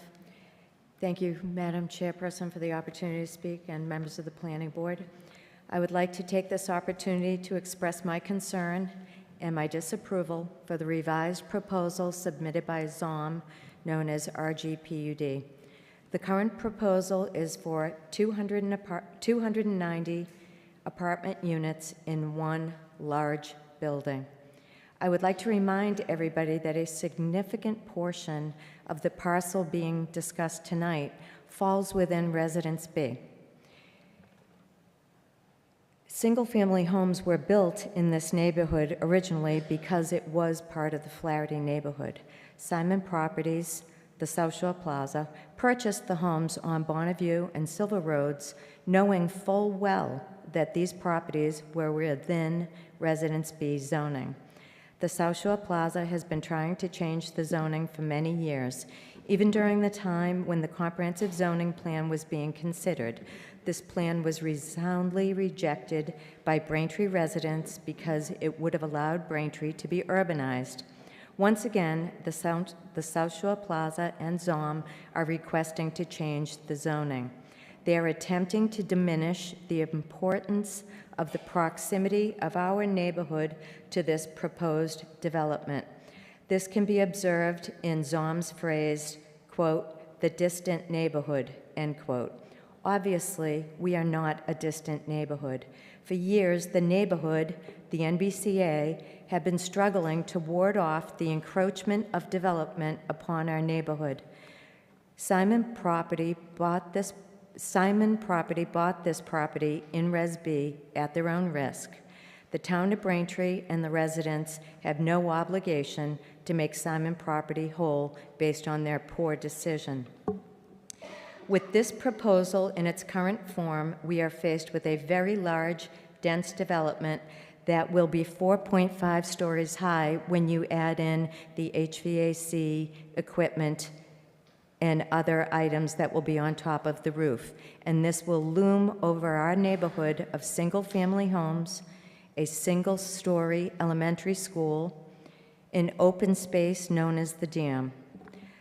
The location of this proposal next to the dam will enhance and facilitate sound traveling to the overlooking neighborhood around Parkside Circle and Rita Road. The applicants decreasing the number of units from a ridiculous number of 500 to 290 is not a genuine effort to be compatible with our neighborhood. The proposed style has no similarity or compatibility with the character of development in our abutting neighborhood, as is required in the current Town of Braintree's PUD zoning bylaw. The fact that this proposal, if approved, will be Braintree's single largest housing building ever built. It will clearly have a detrimental impact on our neighborhood. Currently, this area is zoned for approximately 60 units. That is something that could be made compatible with our neighborhood. That zoning should not be changed to a PUD. In fact, it should only be enforced in its current form. This public hearing process has allowed the residents to exercise their freedom of speech. It has allowed their concerns to be heard, and I hope that you will all truly hear them. The applicant has been given more than ample opportunity to try and convince this board that their zoning request is reasonable and compatible with the neighborhood. Clearly, this is not compatible with our neighborhood, and it will be detrimental to our neighborhood. I respectfully ask the members of the Planning Board to do the right thing and to give this proposal an unfavorable recommendation. Thank you very much. Thank you.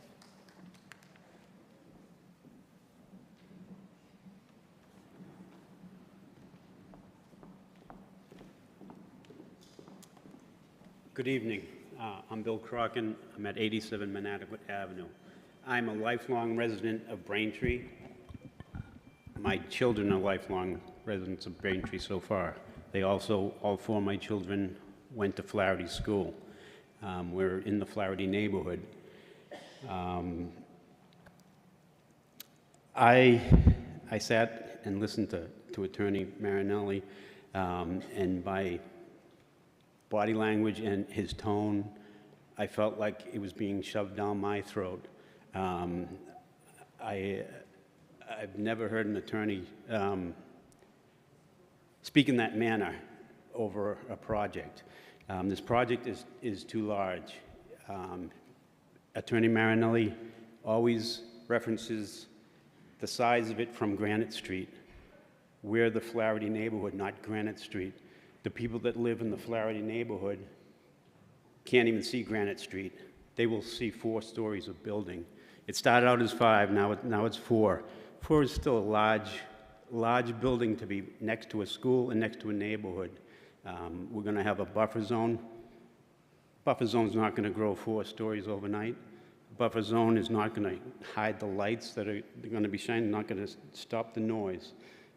It's not going to stop the traffic on Common Street. Anyone that lives in the neighborhood and has to get anywhere from the Flaherty area, you either have to get onto Stores Ave, you have to get onto Common Street. If you want to go to Forbes Road, you want to go to the highway, you want to go to Wood Road, it's busy now. He's claiming, I don't know, 14%? Is that what you said? Increase in traffic? 10% is bad enough. Right now, the traffic is bad there. Come Christmas time, Thanksgiving, Christmas time, it's horrendous. We're going to add another 10 to 14% traffic, and I doubt that's even accurate. I say it doubles around holiday times. That's not good for the area. It's not good for the neighborhood. It's not good for traffic. I think this project has been given its due. We've waited a long time.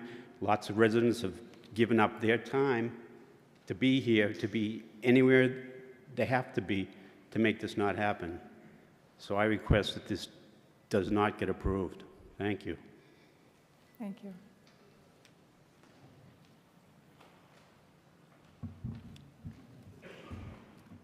Good evening. My name is Steve Shasha. I live on Hollis Ave. I'm going to say something different than what I planned on saying tonight, because that project you heard earlier, the golf practice session inside the mall, if you were here a couple of years ago, you heard a similar project proposed for this very site where Zom is talking about housing. And you had, I can't even guess how many residents came out to oppose that project. I would be willing to bet that 20 or 30 people that came here to oppose that project are sitting here tonight. And they have no opposition to that same thing being built in the mall. This was never about housing, whether we want it, whether we need it, mixed use. It's not about the what, it's about the where. Simon keeps trying for 6 years now, after purchasing those 2 residential properties, Simon has tried everything in their power to build right on that part of the lot. And residents have said over and over, build what you want in the mall, just don't build it there. So for Zom to come in here and say, well, now it's just 290 units, it's not how many units, it's where they're putting it. There's still no adequate buffer zone there. There's still no adequate setbacks there. Now, in the last meeting, Councilor O'Brien pointed out that this board has been asked by the town council for a recommendation on zoning changes, not a concept plan. Those zoning changes have still never been discussed by this board. Why is this board so focused on the concept plan? Well, because Zom gave you one. Why did ZOM give you a concept plan when it's not required for a zoning change? For the same reason that a magician says, look at this pack of cards I have.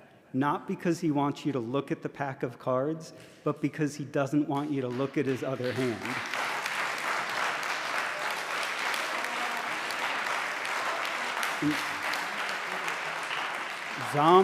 ZOM is telling you, look at these pictures. Look at these pretty pictures.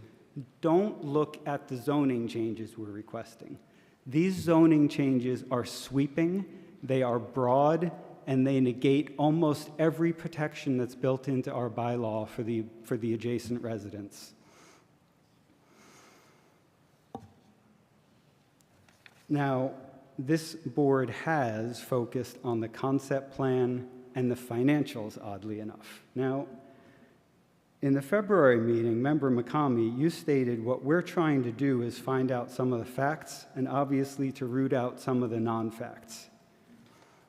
So I could spend hours talking about the non-facts in their fiscal impact analysis. Let me just give you two specifics. First, it took less than a minute to email the superintendent of schools and find out that their student expenditure estimate only included base salaries and special education. So it did not include paraprofessionals, substitutes, instructional materials, testing, meals, athletics, activities, regional education, benefits. It didn't even include transportation costs. They told you, we're not including transportation costs because this project is adjacent to a school, even though Table 13 in their fiscal impact analysis clearly says that less than half of the students would even go to that school, and all of the rest would require transportation. I mean, they might as well have said, our numbers are bunk, but we're ZOM, so don't question us. And this board hasn't questioned them. In that same meeting, Member McCamey, you pointed out that their fiscal impact analysis did not net out the current taxes collected on the property. Mr. Dunlop said, you are accurate. I don't think that was in the analysis. We can amend that. Their current fiscal impact analysis still does not net out the current taxes. At this point, ZOM is willfully and knowingly presenting false financial information to this board, and nobody has ever challenged them on it. Nobody has even gone back and said, you said you would correct that and you never did. These numbers, even if you believe everything else in their fiscal impact analysis, their net number is overstated by anywhere from 40 to 100% just based on that one item.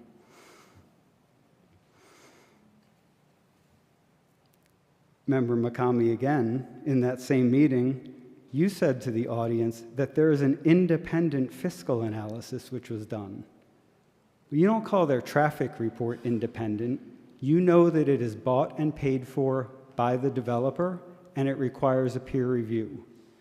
So for this board to continue to cite their fiscal impact numbers and never question them and call them independent is troubling. To be honest, Member McCamey, you said your job was to root out the non-facts, but it seems like some of you are rooting for the non-facts. As far as the concept plan, Section 612 specifically requires it to be development in a mixed-use unit in a planned, controlled environment.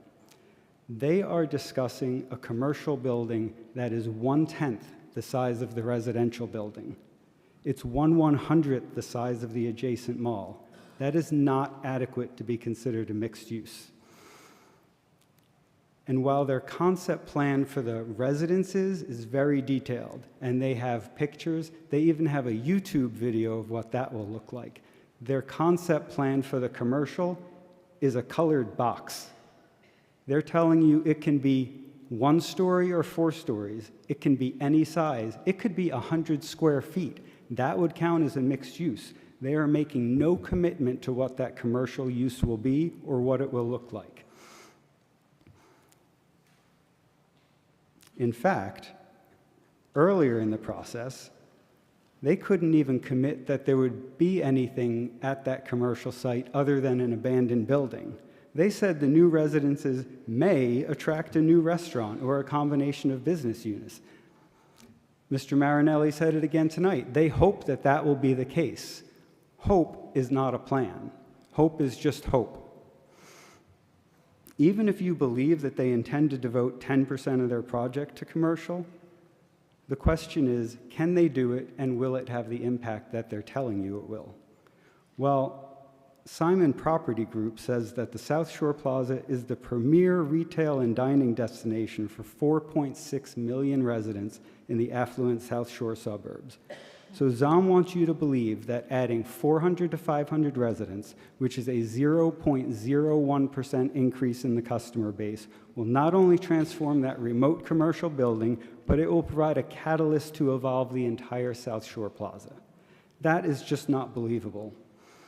And while Mr. Marinelli has spent months trying to convince you that ZOM is the premier this and best in class that, it only is regarding residential. And he said that again tonight. They are the premier residential developer. If you look at their public record, there is not any evidence that they have ever developed a commercial site, even owned or leased a commercial building.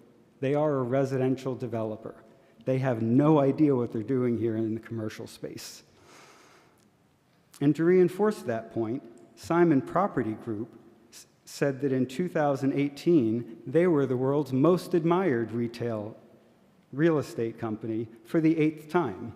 Tim Fox of Simon said that South Shore Plaza is one of the largest and most successful retail properties in New England, as measured by any number of metrics. So if Simon is so great at retail, how come they can't lease out that abandoned building, and what makes you think ZOM can do it? Well, the how come they can't, we got an answer to that as I was going back through my notes of these meetings. It was pointed out earlier that there is no prospect of building a store in the small highway business build area. No one would patronize such a remote store. Who said that? Frank Marinelli said that. Frank Marinelli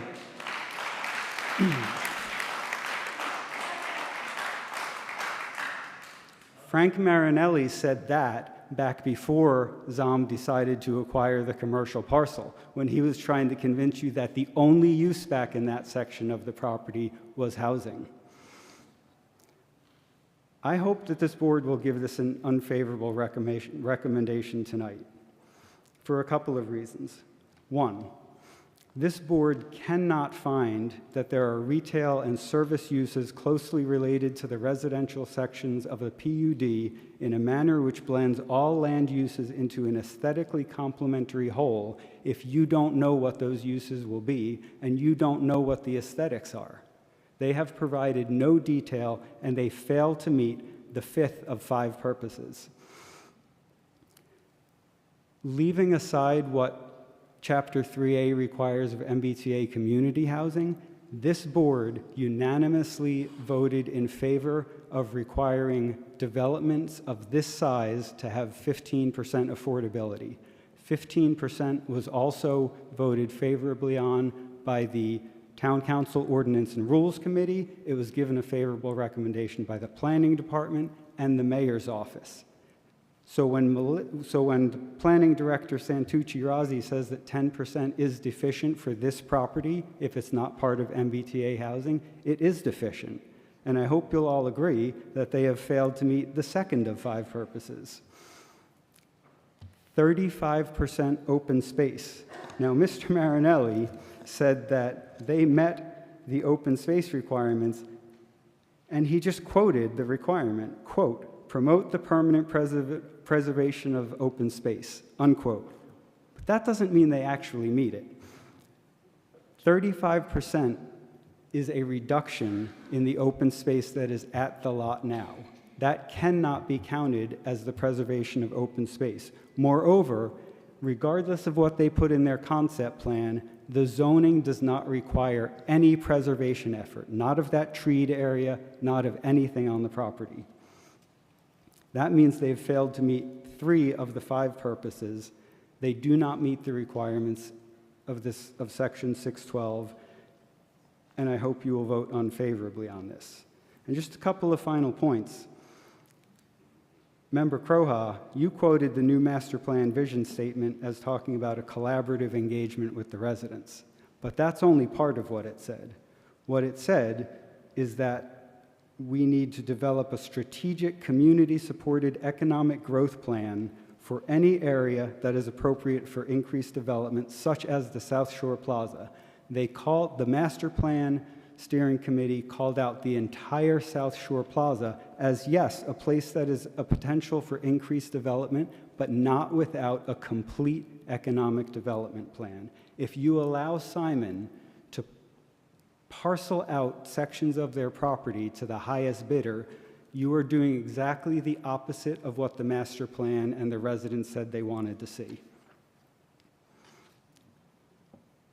Member Connolly, you said Simon hasn't brought a comprehensive plan to the table. Simon is not at this table. If there's a table that involves Simon, they're not sitting at it with us, we're the food. Now, after 8 months, a company that can't even meet the bare requirements of a PUD, that cannot craft a credible mixed-use plan, cannot and will not explain the zoning changes required to make this happen, cannot make a financial case that isn't based on falsifications, that has no support amongst the residents, the mayor's office, and the planning department, that is not supported by the master plan or the current Braintree zoning bylaw, should just be told no. There is a difference between due process and unlimited attempts to correct your own incompetent work. They need to be told no. Thank you.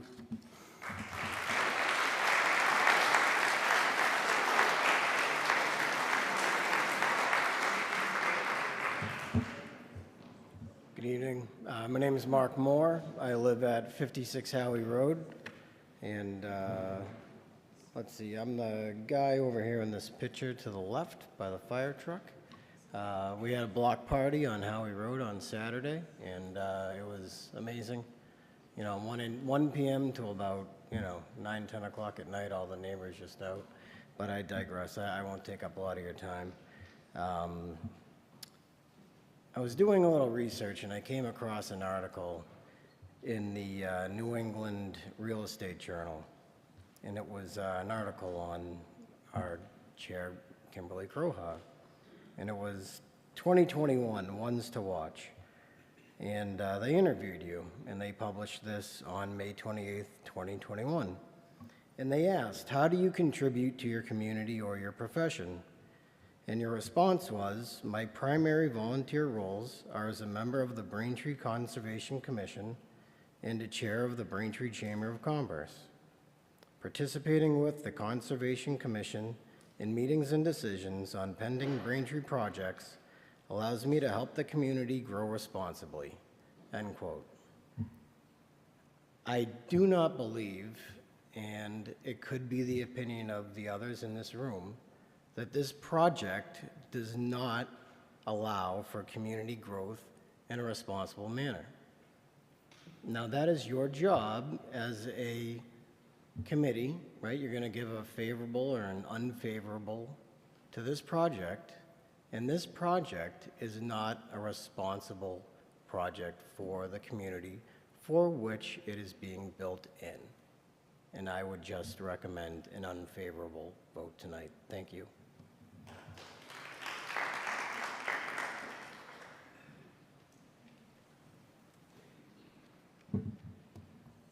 Hi, good evening. My name is Rob Kadayer of Middle Street. Some of you might remember me as the guy who stated at the last one that if you give special treatment to one developer, that soon they'll all be swarming around like when you give a single seagull a French fry at Castle Island. Well, I actually saw a story about that last week. Apparently the seagulls at Castle Island have gotten so aggressive that Sully's is now removing the outdoor tables. I couldn't have scripted it better, and I swear I had no involvement on it. I cannot train marine avian life. So again, I'm here to speak in opposition to this project. Again, the project is too grandiose. About 300 units, 290.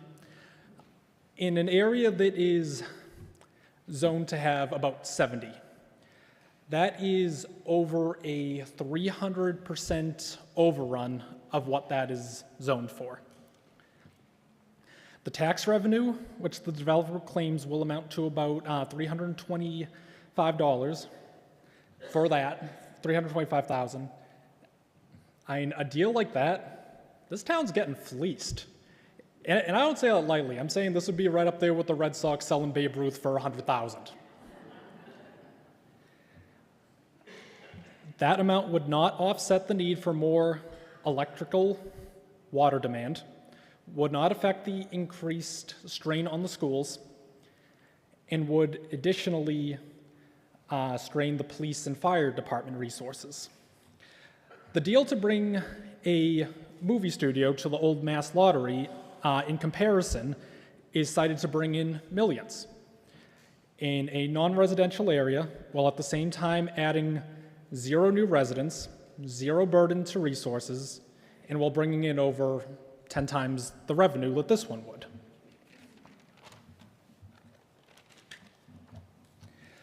The people in that neighborhood are overwhelmingly against the project. Now, I run a lot. My runs take me all over town. Whenever I run down towards the mall, towards the Flaherty School neighborhood, you're greeted by a sea of white signs with the RGPUD crossed out. It's unmistakable what the residents there believe in, and they're the ones who are going to be bearing the brunt of this. They do not want this monster project, or as I've started to refer to it, the zombie project. Is it cohesive with that neighborhood? No. In a family-oriented neighborhood which consists of single-family houses, mainly colonial and ranches, along with a one-story elementary school, it stands out and not in a good way. The architectural aesthetic is more akin to something that you would see in the Seaport or in Cambridge, Somerville. It doesn't fit the aesthetic of Braintree. And on top of that, 4 stories is too big for a residential neighborhood. Now, I know they're trying to say that through the height requirement that it's only 2 floors if you view it from Granite Street. Now, Granite Street's up on a ridge, and as some of the previous speakers mentioned, you can't even see Granite Street from there. By their logic, I can go on the other side of Blue Hill over in Milton, I could throw up a 660-story tower, and because when you view it from the highway, it only sticks up 30 floors, it only sticks up 30 feet, that's basically the same logic. Now, that area it's a neighborhood, as I said. There's the reservoir, there's the streams, and that empty space, as they would call it, is a habitat for local wildlife, which if you drive them out, they'll be coming into the yards. You could end up with rats, you can end up with skunks. This has happened before, this has happened in many towns. Now, does it add anything positive to the neighborhood? No. More traffic, ugly architecture that mismatches the area, and in all honesty, I mean, that building in that area, it's so mismatched, it's essentially wearing a suit and tie, but wearing a Speedo at the same time. They don't mix. There's ways to do positive development. As one of the speakers earlier mentioned, repurposing older buildings. That'd be a good idea, instead of building new ones. Then there's what ZOM is doing. The examples their attorney gave, Hanover Crossing, for example, is not in a neighborhood. It's abutted by Route 53 and Route 3 and by a stream on the other side. Natick is flanked by Route 9, which is a, more or less, it's like a Route 3. It's more of a highway than anything else, and the Mass Pike. Dedham is between I-95 and Route 1. None of those are near a residential area. Well, they are trying to frame a minor downsizing, again, one that is over 300% larger than what is allowed. Okay, question for the audience. How many of you think that you could get a project on your land approved that violates this many town ordinances? Probably not many.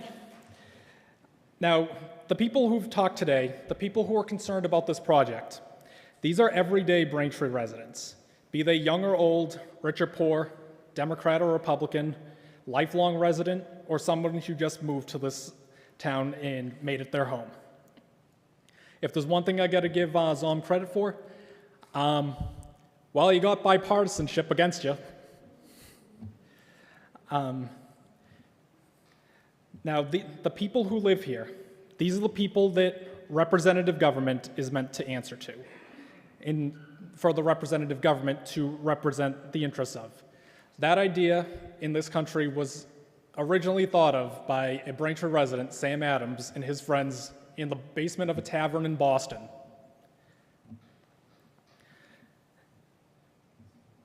Now, with to represent the interest of the people who've spoken, the people who you've all heard of, the people, your friends, your neighbors, the government is meant to answer to them, not a large corporation who can hire wealthy lawyers, who can hire and buy certain consultants and experts. Members of the board, if there's anything to be taken from what I said, let it be this. Do you stand with the out-of-state giant corporation, or do you stand with your friends, your neighbors, the everyday Braintree resident? As at the beginning of the meeting, as you said, you're representative of the community. The community is the residents of Braintree. It's not a corporation. In the end, this project is wrong for Braintree. It's wrong for that neighborhood, and the benefit to this town would be minuscule. Ask yourself this: do you want that $325,000 to be your 20 pieces of silver? Thank you.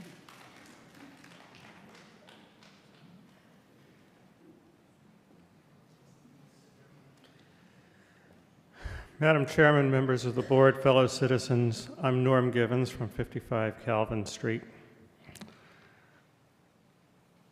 I think we have wasted enough staff time, board time, citizen time on this project. When I worked for 27 years in the research and development business, the most damning comment my boss could make about a briefing was, "That doesn't pass the Snicker test." And tonight we heard yet another sales pitch that doesn't pass the Snicker test. $375,000 in additional tax revenue, but no mention of what that's going to cost the town in additional expenses for the additional residents. Historically and statistically, residential properties incur much more in cost than they generate in revenue, in tax revenue. Commercial properties do the reverse, generate much more in tax revenue than the town incurs in cost. Commercial property is good. We need it. But this particular development still has not, even the latest proposal, has not begun to address the defects that were identified, the majority of the defects that were identified in previous proposals. I was looking over the plan on the internet yesterday, getting ready to come here, and I noticed that they're still allocating one parking space per bedroom. Now, single-bedroom apartment is likely occupied by a couple, whether it's husband and wife or not. Two adults likely have two vehicles, and that apartment's only allocated one. Where is that couple going to park the surplus, the additional vehicle? If you take a ride up Howard Street past the Fall River Shipyard on a Sunday morning, you'll see what happened when the city of Quincy allowed development of an apartment complex with inadequate parking. The street is lined on both sides with parked vehicles every night, and Sunday mornings they're still there. It creates a hazardous situation, especially when cars are trying to go by in both directions. We're talking about where are the extra vehicles going to go? The South Shore Plaza has never been too accommodating of overnight vehicles parked in its lots. The only other place that's within easy walking distance of this apartment complex where people could park their surplus vehicles is on Lakeside Drive, right by the Lakeside School, both sides. Now we have parents coming to school. I live in the Granite Park neighborhood. Our children in our neighborhood go to the Lakeside School. We have parents going to the school to drop their children off before school in the morning. And all of a sudden, there are going to be all these parked vehicles on both sides because people have no place else to park them. I think that's going to create a very hazardous situation. And that's the tip of the iceberg. I was a little surprised by one of the earlier speakers where he spoke about being an educator and the hazard that this apartment complex would create for our school children. And yes, it's an issue that's very painful for many of us, and I don't think many of us like to face the elephant in the room. But if you read a book by Scott Peck, MD, a psychiatrist, the title of the book is People of the Lie, and he's talking about people who are oriented fundamentally toward evil, and in particular toward pedophiles, who seek out opportunities to get to young children. This apartment complex, in its proposed location, would be a magnet for such individuals. And every one of those individuals has a first time when they're not on a sex offender registry and there's no way of flagging them. And most of them have dozens of victims before they're found out, before that comes to light. It's just the nature of the crime. I think this would be an extremely unfortunate development for the town. I think it's the wrong location, it's the wrong development, it's too much. I would welcome some apartments in the South Shore Plaza complex as part of a comprehensive development of the South Shore Plaza that conforms with the town's zoning laws. But dispensing from the town's zoning laws through the creation of a PUD, for this project is absolutely the wrong thing to do. Thank you for your consideration. Thank you.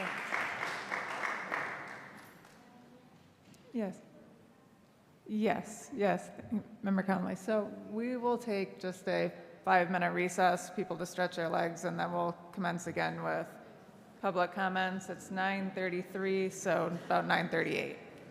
Thank you.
All right, if everybody could please take your seats, we'll get back on the record here.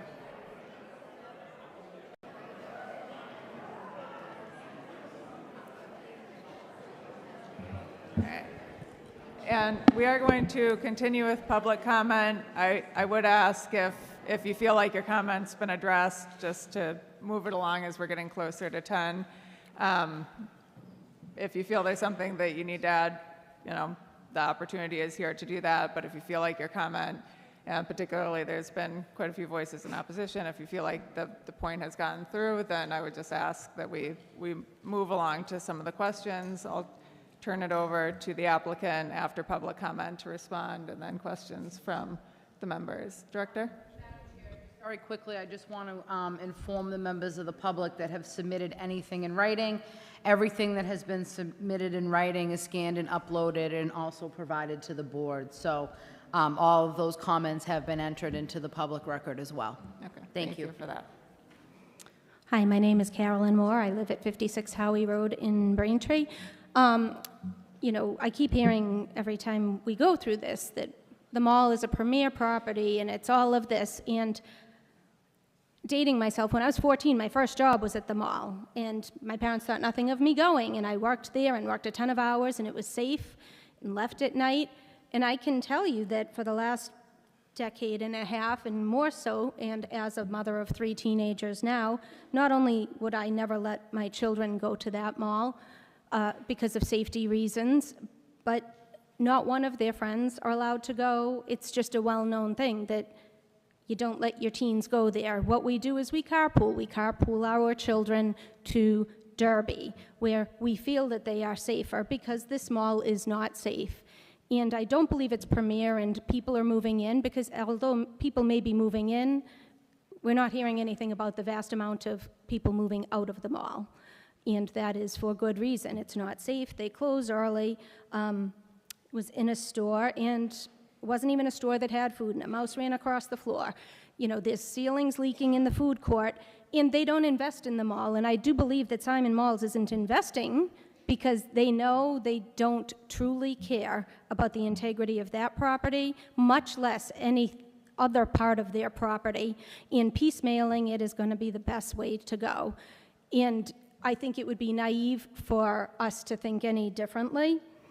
And especially having, somebody voting for everything going through from Zom, who's lived here and has probably seen that change. But my other concern is exactly this beneficial $300,000. I hear that, and I hear that the person giving us the benefit has a benefit to what they're giving us, but it was inaccurate, and inconsistencies were pointed out prior. There's been a trend of inconsistencies with the financial benefit. I don't see any reason why we should take this at face value tonight. As far as I'm concerned, everything Steve said, the meeting should have just ended there with a negative, but nevertheless, I'm not standing here feeling confident with everything everybody has said over all of these meetings, confident that we are truly going to be heard, because this many people are not here because they have felt heard in the past. This is still a huge proposal. 290, Monadequat has 324, Lennox 338, Ridge 139, Skyline 240, Jonathan's Landing 318. A quick glance at that, that is a lot of people in one place, especially on top of our neighborhood. We don't want it. And the minute this happens, there's precedence to do whatever, because now you let so-and-so do it, so everybody else is going to want to do it. And it's short-sighted to think there's any benefit.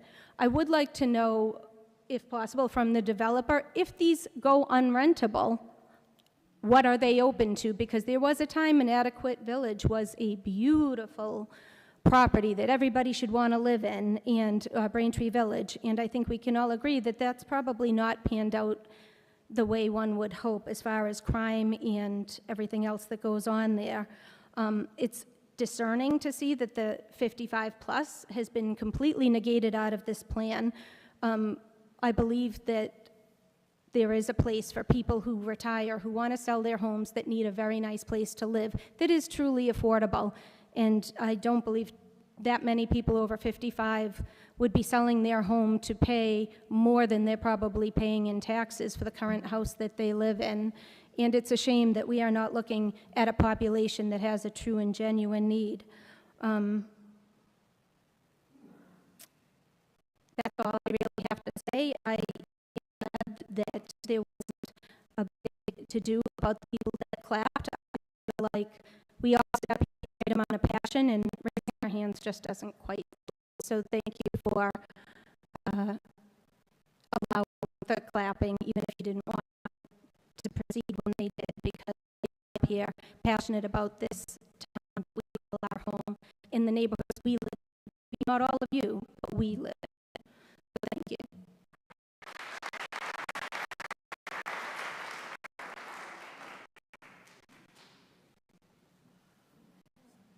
Thank you.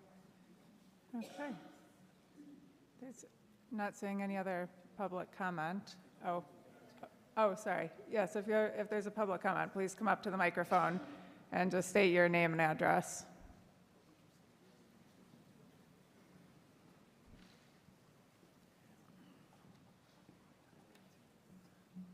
Thank you, Madam Chair. Thank you, board members.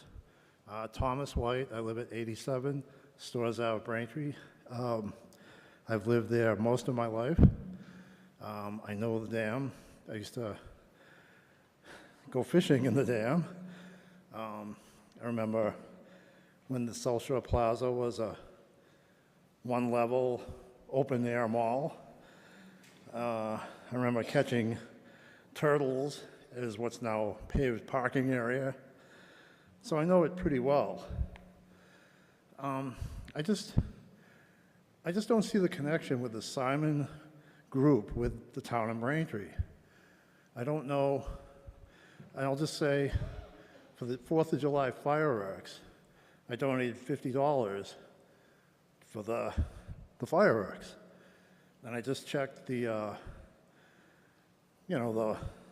sponsors for the 4th of July, and I didn't see the Simon property on there at all. So I don't think they're good neighbors, and I just hope you vote this project down. That's all. Thank you. All right, is there anyone else from the public who'd like to speak? Okay. I'll turn it over to the applicant if there's anything that you want to respond to, and then I'll ask the members for their comments. Thank you, Madam Chair. I did try to get as much in as I could. I had somebody saying time 3 times behind me, and with an alarm going off, so I just want to make that clear. 290 units is not a monster. It's representative of many apartment developments throughout the South Shore. I mean, we pointed out that Hanover Crossing is 297. There's Union Point. There's one that's going up across from Previty's in Weymouth. That's 270. So, 270 to 290 in that range is certainly not a monster. It is typical of a residential development. One speaker had talked about the concept plan. Well, there is a requirement of a concept plan for PUD, and I've never been to a zoning hearing where there isn't a plan. Can you imagine going to a zoning hearing without a plan? Can you imagine going to a recommendation hearing without a plan? How would we tell you where the business is? How would we show you where the open space is? The speaker was on the zoning board at one time. It's amazing that he would even inject that and call it incompetence or whatever he called it.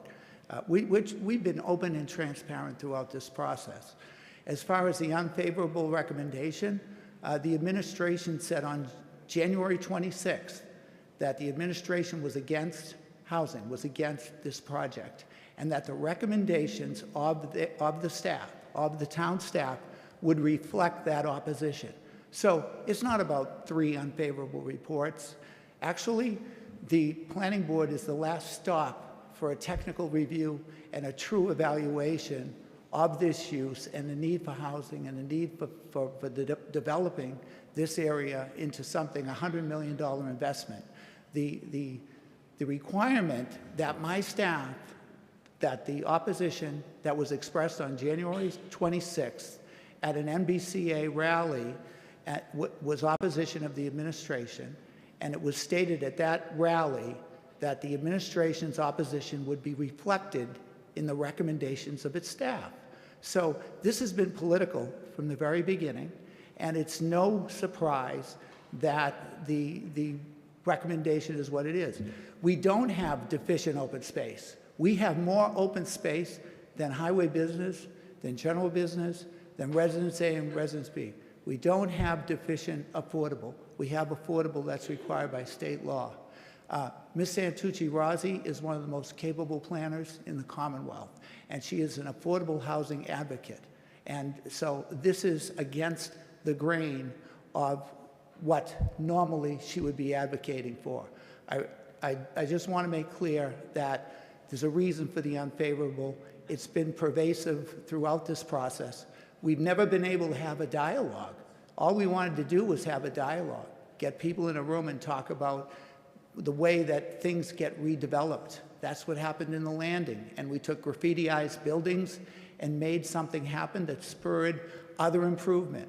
That's what this is all about, that housing is the catalyst. Housing has great synergy with retail and repositioning large malls. That's why it's being done throughout the country, because it's a catalyst for further improvement. And that's what we're trying to accomplish. Some of the other comments that were made, as far as safety, there was all sorts of speculation on what can happen and so forth. I think Landmark Apartments is as close, if not closer, to Hollis School than where we are. And we have truly a 13-foot high berm with arborvitaes, green giant arborvitaes on top of it that serves as a buffer and a barrier. So there is a buffer, there is a barrier, there's complete separation. The school is hundreds of feet away. And take a look at Landmark and its proximity to Hollis School. I don't believe there's been any issues over there.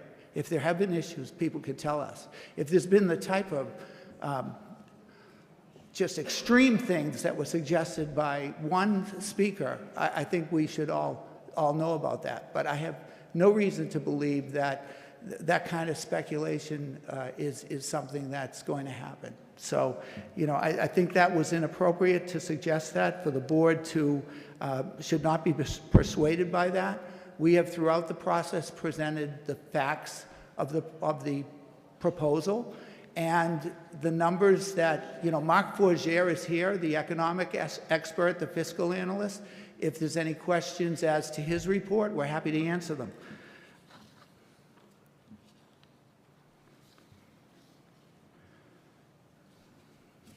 So that's, and I heard it again, that you can drive in from Lakeside.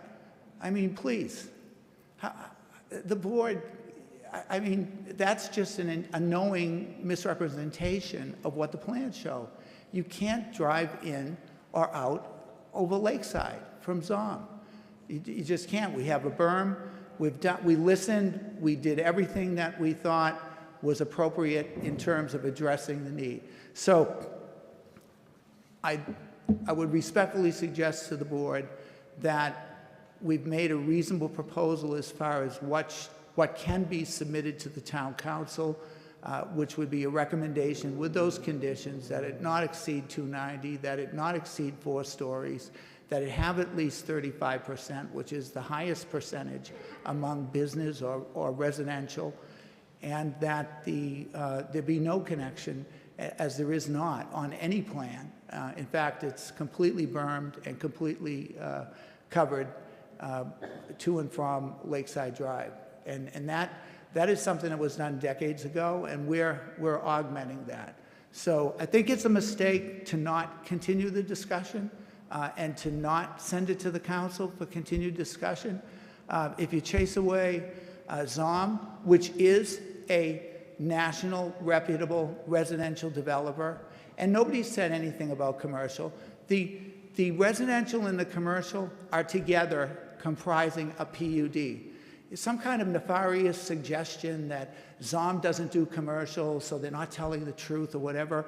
In Hanover, you had a commercial developer associated with a residential developer. They're two different things. That's what's happening here. Simon is going to be doing the commercial, and Zom is the residential developer. In Hanover Company out of Houston was a residential developer, and Prep did the retail, did the commercial. So it's common. That's the way the decision was written in Hanover. I was counsel on that project, which was a $250 million development that everybody embraces. And we're trying to do a good thing here. We're trying to do a good thing. It's easily buffered. It's not part of the neighborhood. Look at the facts. I mean, I get it. There's been a lot of emotion. I respect the comments. I know that Zom does. But, this is a planning board, and this functions on the reports that we put in.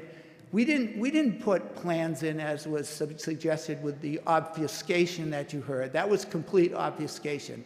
We went above and beyond. We addressed everything so that you would have all the information. That's what we put in. We put in the facts. So we don't believe that this should end here.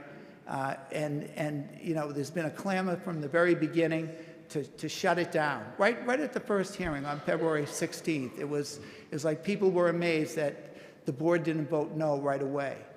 This is a due process. This is it's an important development for the town. It's an important investment at a time when we need investment.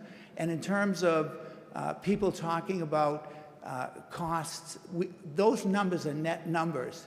You need net numbers to hire teachers, to take care of our schools, to take care of fire, police, and provide municipal services. You need those numbers and that kind of investment. And people living there are going to bring further investment. People are good for the economy. People are living there are actually going to improve our chance of getting life science or new businesses. If you don't have a place for people to live, you really don't succeed in promoting business and business in our commercial areas. Thank you, Attorney Marinelli. I'll turn it over to board questions and comments. Member McCamey? Thank you, Madam Chair. I think at the last meeting, Mr. Marinelli, we asked you, are you going to come back and tell us something different? And you have. A lot of people may not like it, but you have, and you were thoughtful, so we appreciate that. I think at the expense of people being quote-unquote mad at the board, we let the due process happen. A lot of questions came out, a lot of comments. I think everybody should know we feel as passionate about this town as you do. You may not live in your neighborhood, but a lot of us have lived here for a long time, and we feel very passionate. I know Mr. Marinelli also lives here. And, we're certainly under no illusion that this is the end product. What you gave us was what possibly could happen. Just to remind everybody, we're just recommending. It goes to the town council, and they have to make the final decision. So whether we vote up or down, it still goes to the town council. And if it comes out in the end and there is a project, it goes back through special permit. It may look totally different. We don't know, but at least we have some example to work through. Kind of the only question I have, which I think somebody brought up at the end, was I know it was probably a difficult decision, but why was senior housing taken out?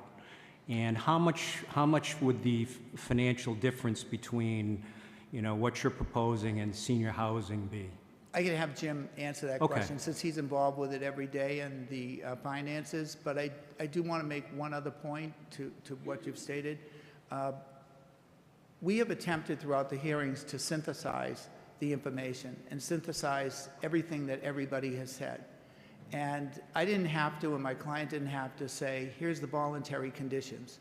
We put a template out there to the board to say to you, contrary to some of the innuendo, that we're dealing in good faith, and here are the 4 things that we think we've heard. We reduced the density. no more than 290. We reduce the height, no more than 4 stories. We increase the open space at least 35%, and no connection to Lakeside, because that's what the plans have shown us from the very beginning. So I just want to make clear before Jim comes up here that, you know, that is emblematic of the cooperation this town has had from this, yes, reputable national residential developer, which would be a mistake to lose this opportunity, because that land is not going to sit there. I mean, you do have the global leader in real estate, the largest taxpayer in town, who owns that property. And it is an isolated island of Residence B. So I would just encourage the town to continue the discussion.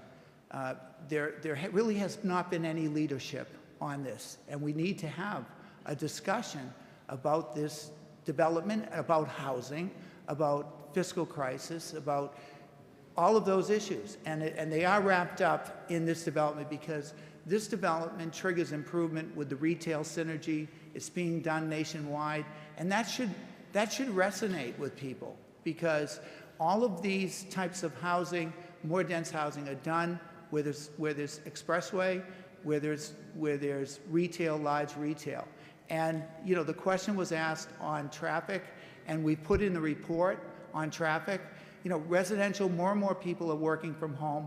People come out at all times of day, different times. I know myself, I'm able to work on my laptop at home and not drive to the office, even though I have a short drive in Braintree. And I'm sure everybody in this room experiences that. So residential doesn't cause that kind of traffic. I live very close to what you would call 338 plus 60 plus 200. So, you know, about close to 600 units, and there's never any issues in the roundabouts. That traffic report, because the question was asked, was one additional vehicle on non-Granite, non-I-93 every 4 to 5 minutes. So, Jim, do you want to address the... So the question is about the loss of the senior component. So the prior proposal had the two residential uses, the multifamily and the senior. And each is residential, but they're different. They're different operators, they're different unit mixes, they're different amenities. And at the end of the day, they're different investors. We are a developer who does both. Not everybody does both, so it was a natural fit to put them together. But each one in its operation has an efficiency, an operating size efficiency. And the age-restricted senior is about 165 to 180 units. And the multifamily typically is about 300 units. So we, in the second reduction, we took a little sacrifice on the multifamily operating to do both, but then to reduce the size of the project again and to lower the height, to reduce the unit count, something had to give. And it was just a natural that a multifamily project in the plus or minus 300 unit size is an operating efficient project, and so the senior had to go. So Mr. Dunlap, what's the cost differential between multifamily versus senior? Is it 20%, 30% less? No, it's less. Yeah, it's less. I mean, the age-restricted senior is much closer to a multifamily project than, say, a full continuum senior project that has kitchen facilities and all that. And we were doing the age restricted in the last proposal. So okay. It's different, but similar. Okay. And while we have you up here, yeah. I know that Mr. Marinelli mentioned that the average rent could be $3,000, for example. Right. So and I know it's hard to estimate that going out into the future, but would you consider that above average, high, average? How does that fit into the scale? What are you thinking? Yeah, we hired a market research firm last year before we got started to study the area. And when they study the area, they look at demographics, employment, lifestyle, and the area being South Boston Metro, South Shore, Braintree, the Braintree more micro market specific to the town, but also including Quincy and Weymouth and et cetera. And ZOM tends to build a higher quality product, so the rent is typically a little bit more than the average. But our goal is to hit the demographic of the area. And it's, you know, a certain commute to employment. The benefit of Braintree is the 128 even over to Metro West, and the red line into Boston, and then, you know, some South Shore employment. So I would peg, to answer your question, I would peg it, you know, sort of on the high side of the professional. It's established professionals, it's professional couples. Those are the two main strong categories.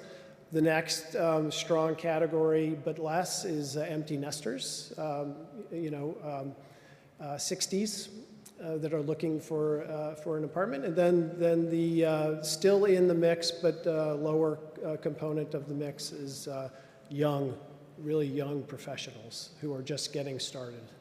So, Thank you, sir. Yeah. Thank you. Sure. Yeah. Madam Chair, I just have one other comment.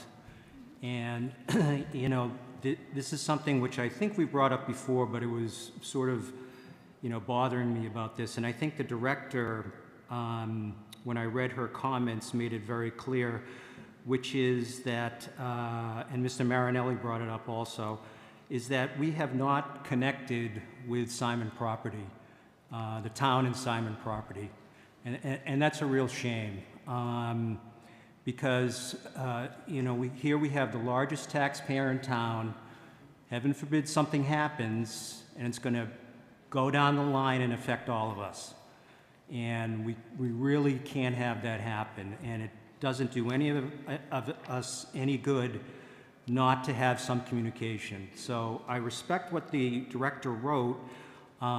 This, to me, and again, what they put forward is just an idea,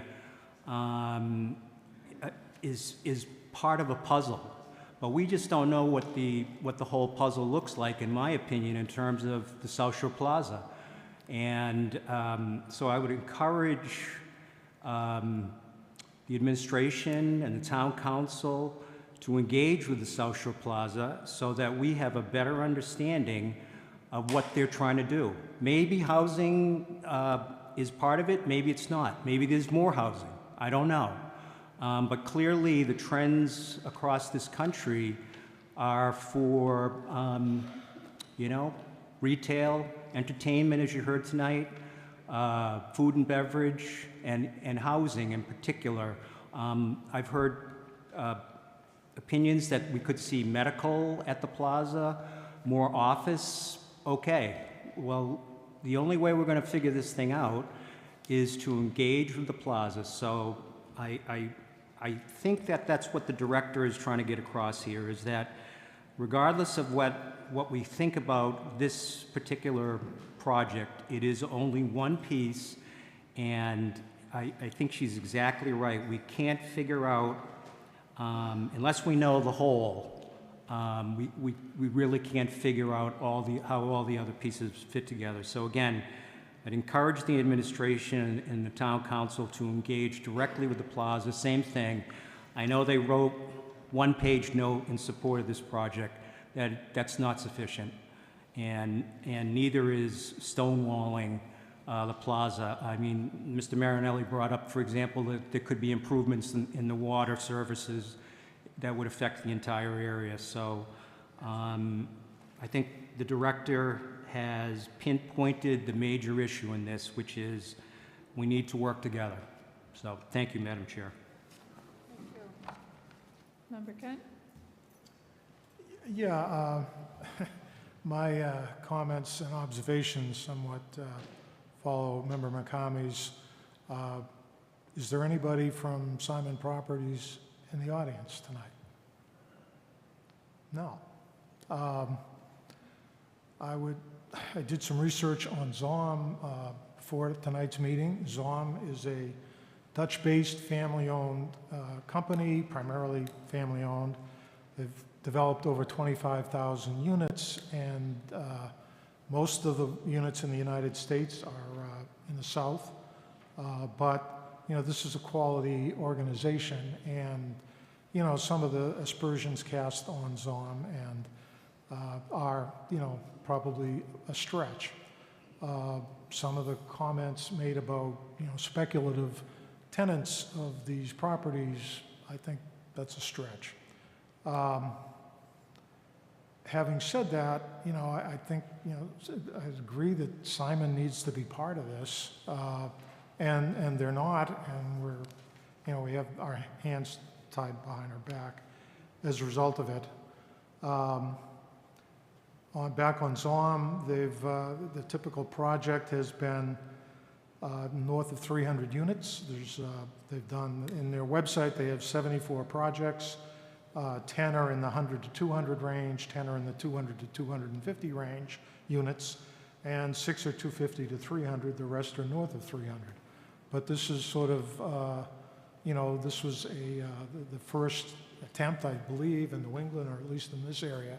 And I don't think you'd want to start with, you know, your 600 unit development, your first project in this state. So, you know, there was an opportunity here.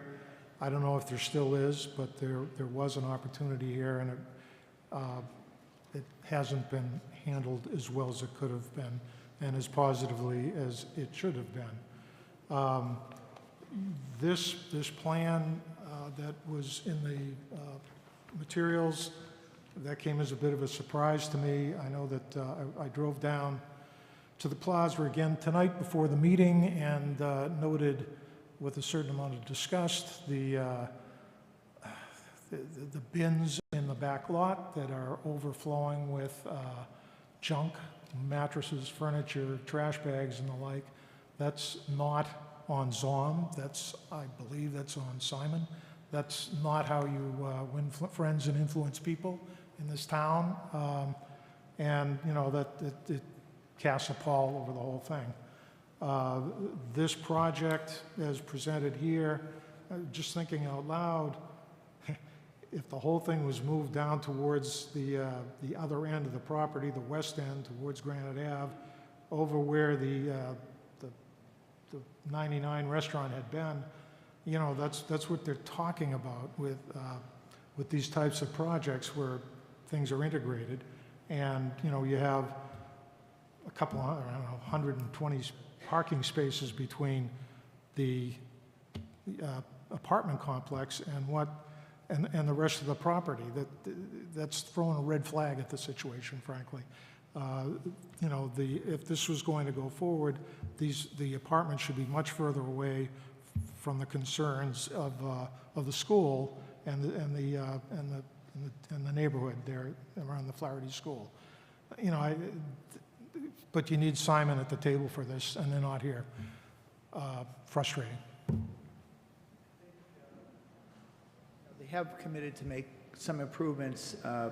Tim Fox had said that they were going to do some landscaping along Granite Street entrance, Lord and Taylor Mason's parking area, softscape, planting pots, new light poles, seal coating, same area, striping the entire lot, garages, plus painting the pedestrian bridges from the garages to the mall. So they are going to, and I'm, you know, Mr. Johnson was here earlier. He could perhaps speak to it, but if the board, I understand what the board is saying concerning that. I think that since the PUD involves the commercial piece, and it's not the whole plaza, because the plaza is built out. And, you know, when you talk about a master plan for the plaza, it's really driven by hundreds of leases, and when they come up, and what space is going to be available, and how it's going to be reused. So it's a moving target, and you can't predict because it's all market driven. But what you can do is you can take the existing plant, which if you wanted a plan, you know what it would be? It would be an as-built plan. It would be, you know, the request for a master plan is and it's not coming from any member, but we have heard it. But the request for a master plan is kind of like this ephemeral thing that isn't reality, because it's a built-out plant. It's 1.6 million square feet, and you're going to be filling the space within it depending upon your vacancies. And you're trying to make it more symbiotic with residential, so you have a consumer base. When we built the residences in Hanover, that's what brought Market Basket. The fact that there were 300 residences and there was 1.5 people for every residential unit, it's what brought Market Basket. So that the residential is a trigger. I mean, we can ask Simon to come if that is something that we could discuss at a September or October meeting. I mean, but all right. Excuse but me. Listen, Please don't interrupt. The answer is that the PUD district has 3 acres of commercial. You will hear from them concerning the use and the proposals or whatever they have on their plate at that time of a special permit. It is anticipated that so many things get addressed at the special permit stage, not at this recommendation stage. They get addressed at the special permit stage. So, you know, that's what I think would happen here in terms of the commercial space, because they control the commercial space in the PUD, is that they would expect to address the board and have some proposals for the commercial space, or let you know the status of it at the time that any special permit is submitted. If there's a request to have them here before that, we can certainly communicate that, and we can schedule that. Well, And I think it's important enough to do that then we would ask them to do that for September or October, whatever meeting. There's a huge open parking lot next to Dave & Buster's. That's not part of the PUD, but it should be part of the discussion if the plaza was serious about, you know, trying to reconstruct itself. And, you know, that's not on the table because that's not. Well, you know, I know that, you know. We're looking at the big picture. All right, just so we don't get misdirected, there's a parking requirement for particular uses. I didn't represent the plaza on that. Mr. Johnson was here. I would imagine, however, that the parking you're talking about was allocated to something that is potentially overparked, right? We have those discussions that things are overparked. We have too much asphalt because back in the 80s, when Mr. Grove was on the board, everything had to have 5 parking spaces and things get overparked. We have too much asphalt. What you're talking about is probably a parking lot that has already been accounted for in terms of the Dave & Buster's use or the other uses. I'm sure they just didn't pay to put it there without it needing to be part of some use that was approved. Yeah, well, what I'm talking about is having the town, ZOM, the neighbors, and the plaza in the same room. And, sure. You know, that's the way these things are supposed to work. That's right. It is the way it's supposed to work, and there's been no leadership on it. And I'm not being subjective, I'm being objective. We have tried for a year and a half to have a substantive meeting, a year and a half, to have a substantive discussion concerning this development. And we have met with the administration, but nothing goes anywhere. And you can't fight with your largest taxpayer like that. You just can't have loggerheads with your town's largest taxpayer. You have to find a way. You have to find a way. This is relevant. This is absolutely relevant. You have to find a way in leadership to do exactly what you said, Mr. Kent.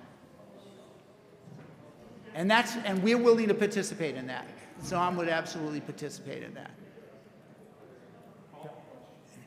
All right, that's my 2 cents. Thanks. Thank you, and I'm just going to remind people, I know there's a lot of emotions and people are responding, but please don't interrupt. It's difficult for BCAM to pick up. It's difficult for us to pick up. So thank you. And you can add that as a condition to a motion that we gave. No, I won't stop. This is due process. I can answer the question. We proposed voluntarily 4 conditions. You can add a 5th one. I think that is a suggestion that's meritorious, that if you want to add that would be a requirement to participate in that discussion before the town council, whatever the requirement might be, that might be a 5th one. We tried to outline everything from our perspective as the residential developer, but I understand completely how that would make sense. Thank you. Member Grove, questions, comments? Thank you, Madam Chairman. I'd like to echo Member McCamey's comments about that this is an advisory meeting. I want to make sure the residents understand they still got to fight with town council. But as an advisory function, I don't think we're limited as much as we are when we do a special permit or site plan review. I believe that there are enough unanswered questions, and the proximity to the school makes it not a desirable thing. If I'm going to make an error, I'm going to make it in favor of the residents and the schools.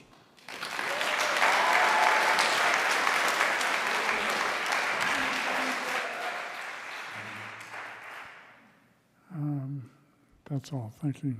Thank you, Member Grove. Member Conlon?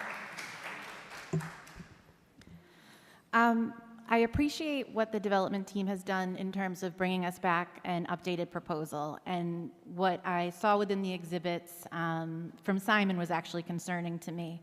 And I think it's a disservice to the applicant because Simon's plan for mixed use includes stores that have closed permanently at the plaza. And to me, that demonstrates their lack of participation in this process, which I think is very important.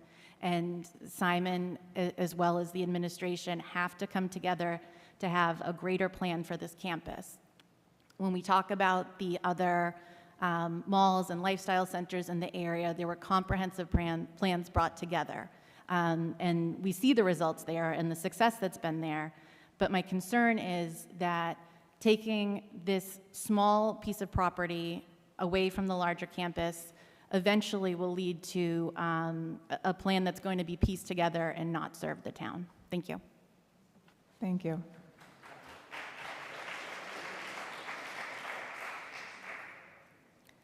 And Attorney Marinelli, I have some specific questions on the zoning language itself.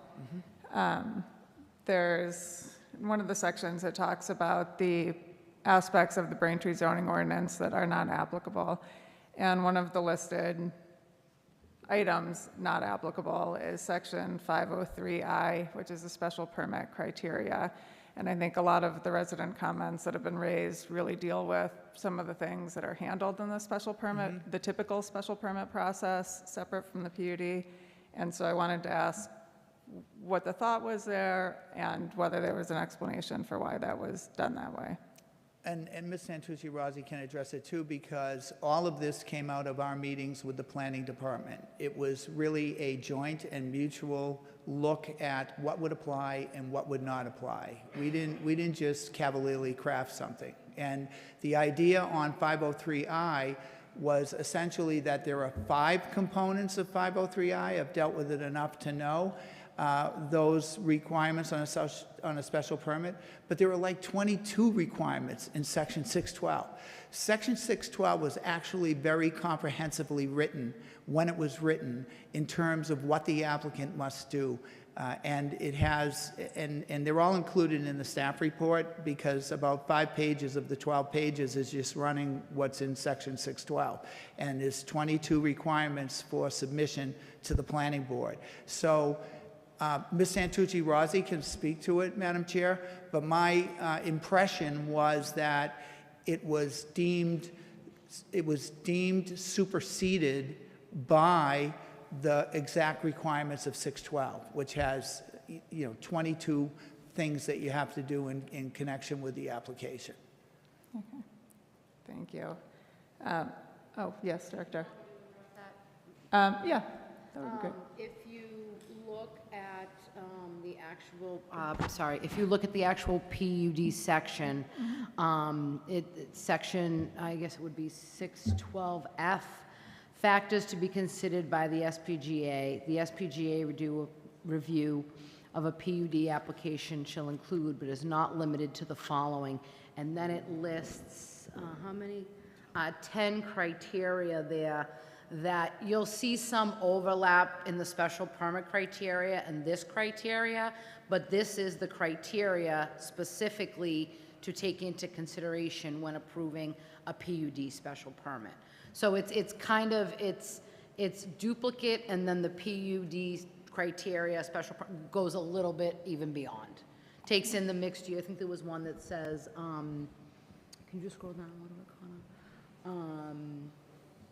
Yeah, it talks about more about housing, because one of the things is to provide flexible housing in the beginning section of the PUD. But it really does, and I would invite anyone to look at this section, 135-612F. It's not a mirror, but it talks about all those same things. Okay, thank you. And hopefully that was helpful. That was helpful, thank you. That explains why it was worded like that. I think if it does go forward, I think I would be more comfortable if that was not an exclusion and specifically said that to the extent there's any further obligations in the typical special permit, that be a part of the special permit application. Yes, and with all due respect, we expected that kind of discussion. We would welcome it, we want it, but we have not been able to have a meeting with town council to sit down. I've done overlay districts. For example, we did an overlay district in Holbrook for the South Franklin School, and we dealt with the town's attorney, and it was collaborative, and everybody had their views, and out of it came the overlay district, and the school is property is being redeveloped now for 10 single-family home lots and for 50 townhouses. So, that's the way it's done. It's just it's been very different here, very different for a product that is being done everywhere. It shouldn't be this hard. Really shouldn't be this hard. So I do have another question on the language. So additional business uses were added by right and highway business district. Some of those are special permit uses. So when we came in with the revisions, Ms. Santucci Rossi and the development team met again, and the suggestion was made, please list them specifically. And that's what we did. We took the table of uses and we put them in. And that was sensible and what was requested, and we did it. It didn't seem like it matched up one for one, but I didn't actually go through and match up. But I guess my question was whether or not. For example, like funeral home, why are we going to put funeral home in there? We were looking at the things that would relate to the mixed use and the PUD. But yeah, there were some uses. If there's a desire to have them added, we'll add them in. Okay. Yeah. I guess and the process has been stated by some of the members. Right now, the planning board is being asked to make a recommendation on the zoning overlay that's being proposed. And after the planning board makes its recommendation, the town council will take their vote on whether or not the zoning overlay passes. Then, if it passes, the developer is allowed to come in with a special permit application, and the zoning overlay doesn't become in and of itself effective until a special permit issues. But I'm also looking at this as being a piece of zoning that will stay on the books. So for example, the commercial use, maybe it's a restaurant when it goes in, and then in 5 years it becomes something else. And so it seemed to me that referencing it to the highway business uses, to the extent that Braintree continues its piecemeal updates of zoning, that it's sort of grows along with it. Perhaps there's a different way that we can do it, but thinking of that, that's sort of my question. Sure. So I do also agree that Simon Properties and South Shore Plaza does need to come to the table at some point. I'm not sure that right now is the necessary time, because I'm looking at this as a zoning overlay that doesn't become effective until a special permit issues. And that special permit process will have detailed and thorough reviews of a lot of the aspects. I mean, the residents in the area and other parts of the community have expressed some real concerns that we don't have the forum to be able to answer with third-party peer reviews right now.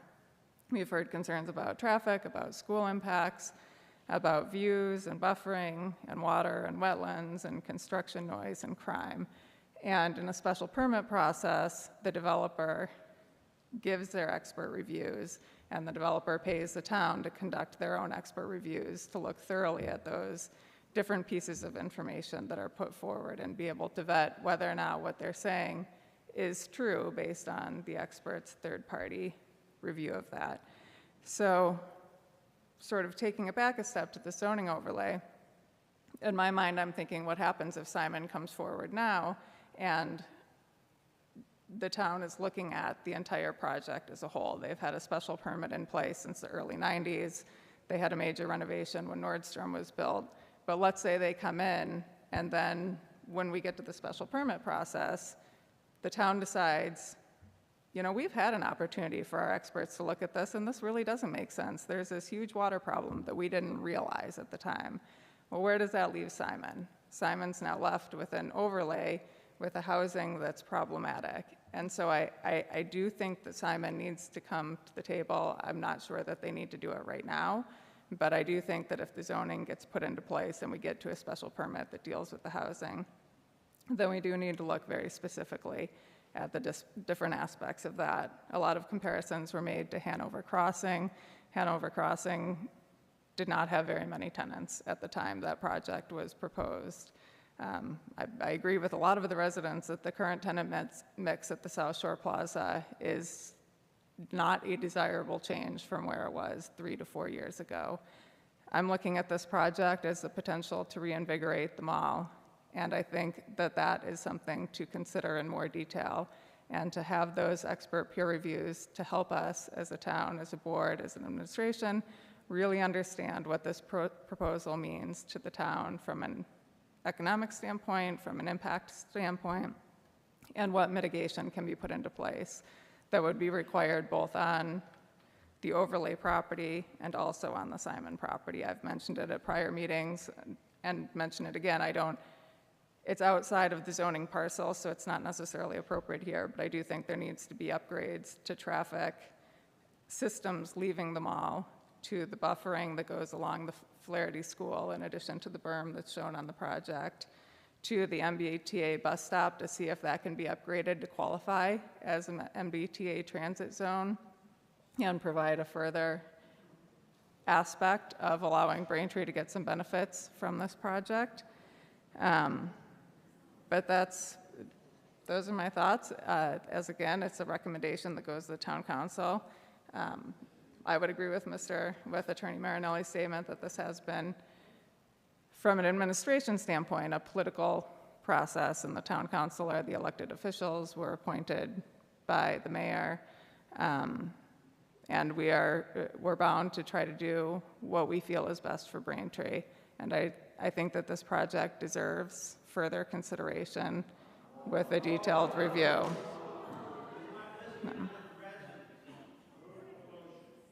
And I will reiterate that the residents of Braintree have raised a lot of concerns that need to be looked at in detail, and we don't have the ability in this stage, in the zoning stage, to look at them in detail. So I mentioned a few of my comments.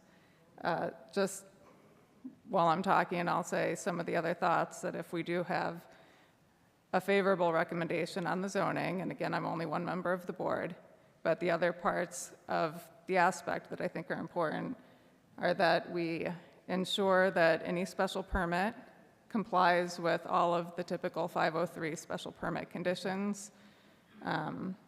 We incorporate the applicant's suggested conditions, except to modify that the no residential vehicular access ensures that that's all vehicular access, commercial vehicular access, deliveries, so forth. I understand that's an emergency access, and maybe during the special permit process, that's something that can, if it gets there, that's something that could be looked at, but that's not what we have here. Another thought is that the special permit setbacks are determined by the planning board during that special permit process, and I'd like to include a condition that it's no less than what's shown on the concept plan in front of us from the boundary closest to the Flaherty School.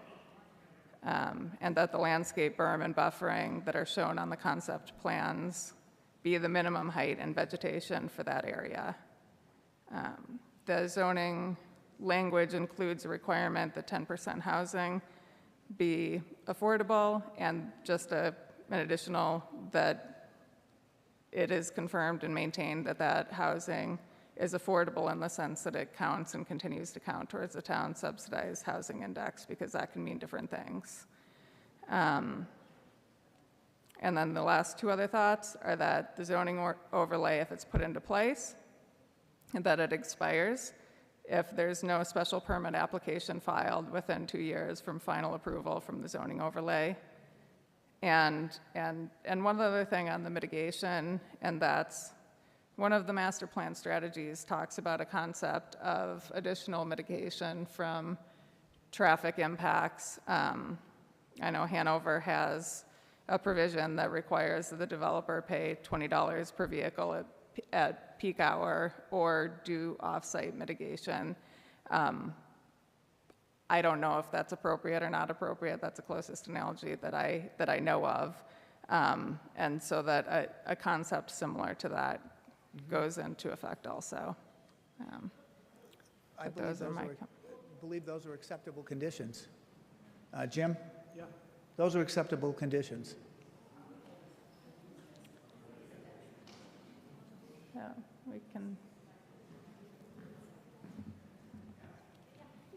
we could take.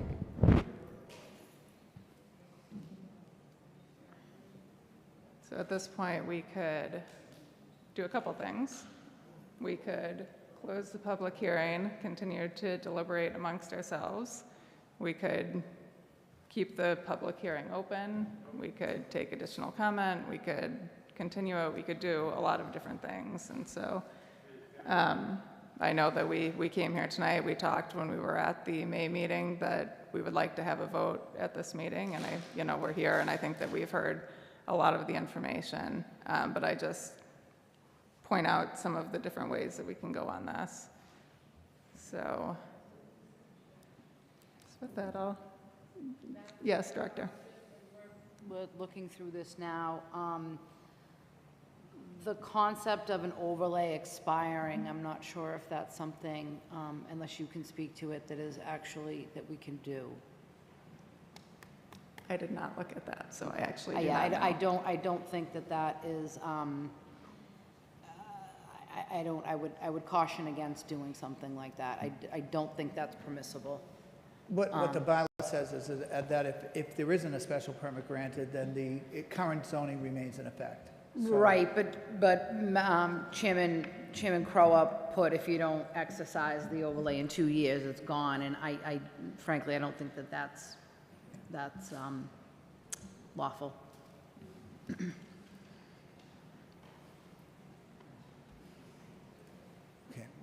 Well, the other conditions that were stated are acceptable, and we would like to move forward on that basis.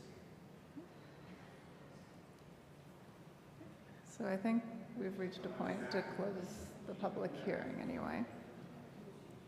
Oh, yeah, it's still a public hearing on the recommendation. Right.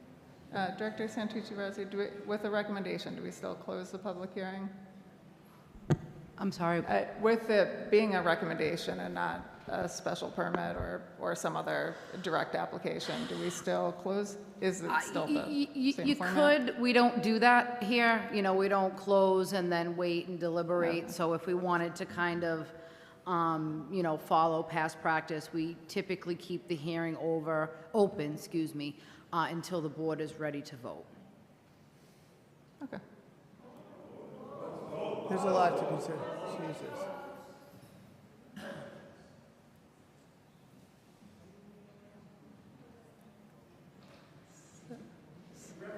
I'd like to make a motion for an unfavorable recommendation to the town council. One of the reasons I'm putting this forward is hopefully to provide a little additional motivation to Zom and the plaza and everybody to get together. Thank you. We have a motion by Member Grove for an unfavorable recommendation. Excuse me, I thought we Yeah. just talked about closing the hearing if we were going to vote. I'm sorry. I thought the response was to keep the meeting open. No, that's Maybe I not what I meant. misunderstood. Yeah. I'm sorry. I thought you meant closing the public hearing and not allowing any more testimony, but continuing to deliberate.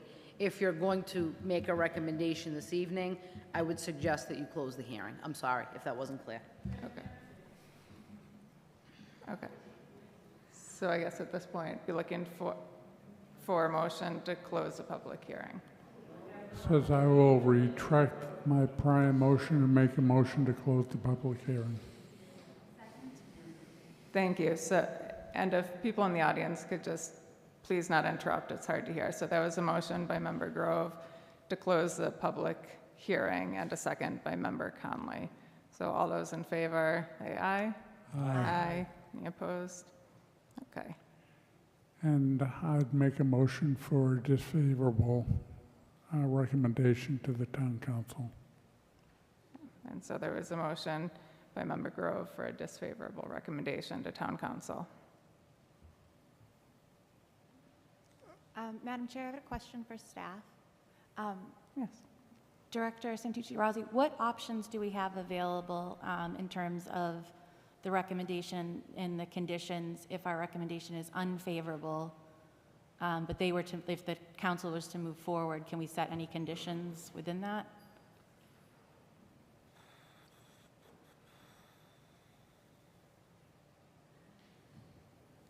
I haven't seen that done. Typically, it's favorable with some caveats or conditions or things that the planning board would want to see carried out by the council in their deliberations. But I haven't seen an unfavorable with recommendations. If you felt something was important, I would maybe ask for the motion or second for an amendment, and if you wanted to add something to it. I don't have any experience with that. Okay, thank you.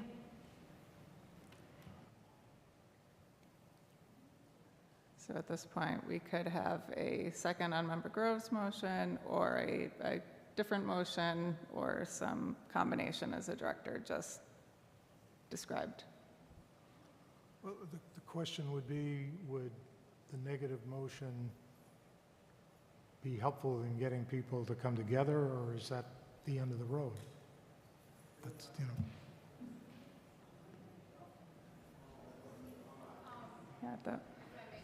Yes. Council still required, under state law and our local bylaw, to hold a hearing, unless the application was withdrawn. But they do have, the application is actually in front of the council. It's just referred out to the planning board so we can do what we do here, and then we'll go back to them for a full hearing. So they're required to, we have 21 days to send the recommendation, and then I think they have, is it 45 to have the hearing? It's either 45 or 65 that they need to have the hearing in. And if they don't receive our recommendation within that time prescribed, after we've closed the hearing, then they, under the law, they can go forward and have the hearing.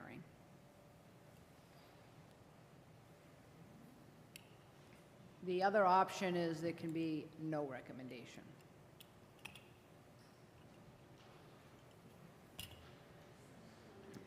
Madam Chair, there was some noise in the gallery when Member Grove stated his motion. Member Grove, could you restate the motion, please?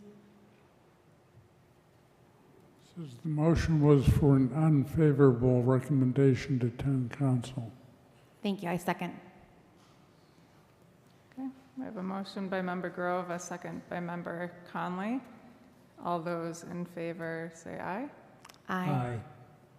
And all those opposed? Aye. Okay, recommendation. Can you call the vote, please? Oh, yes, so, and correct me if I'm wrong, but members Conley, Grove, and McCamey voted in favor of the recommendation of the motion for the unfavorable recommendation, and Member Kent and myself voted in opposition to that. Okay, thank you. Just want to make sure I heard right. Okay.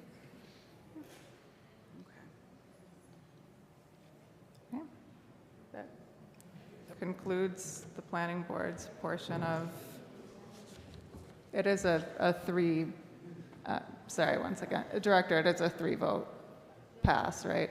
Correct, it's just Okay. a simple majority on a recommendation. Okay. Yes, so the unfavorable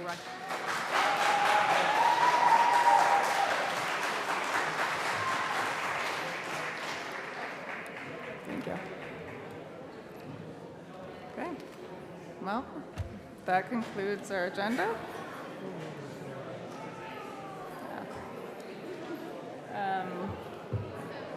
Yeah, yeah. If I could just ask everybody to be quiet for a moment so we can finish up. It'll only take a minute. All right, so I think at this point we just need a motion to close the public hearing tonight. So move. I have motion by Member Kent, Second.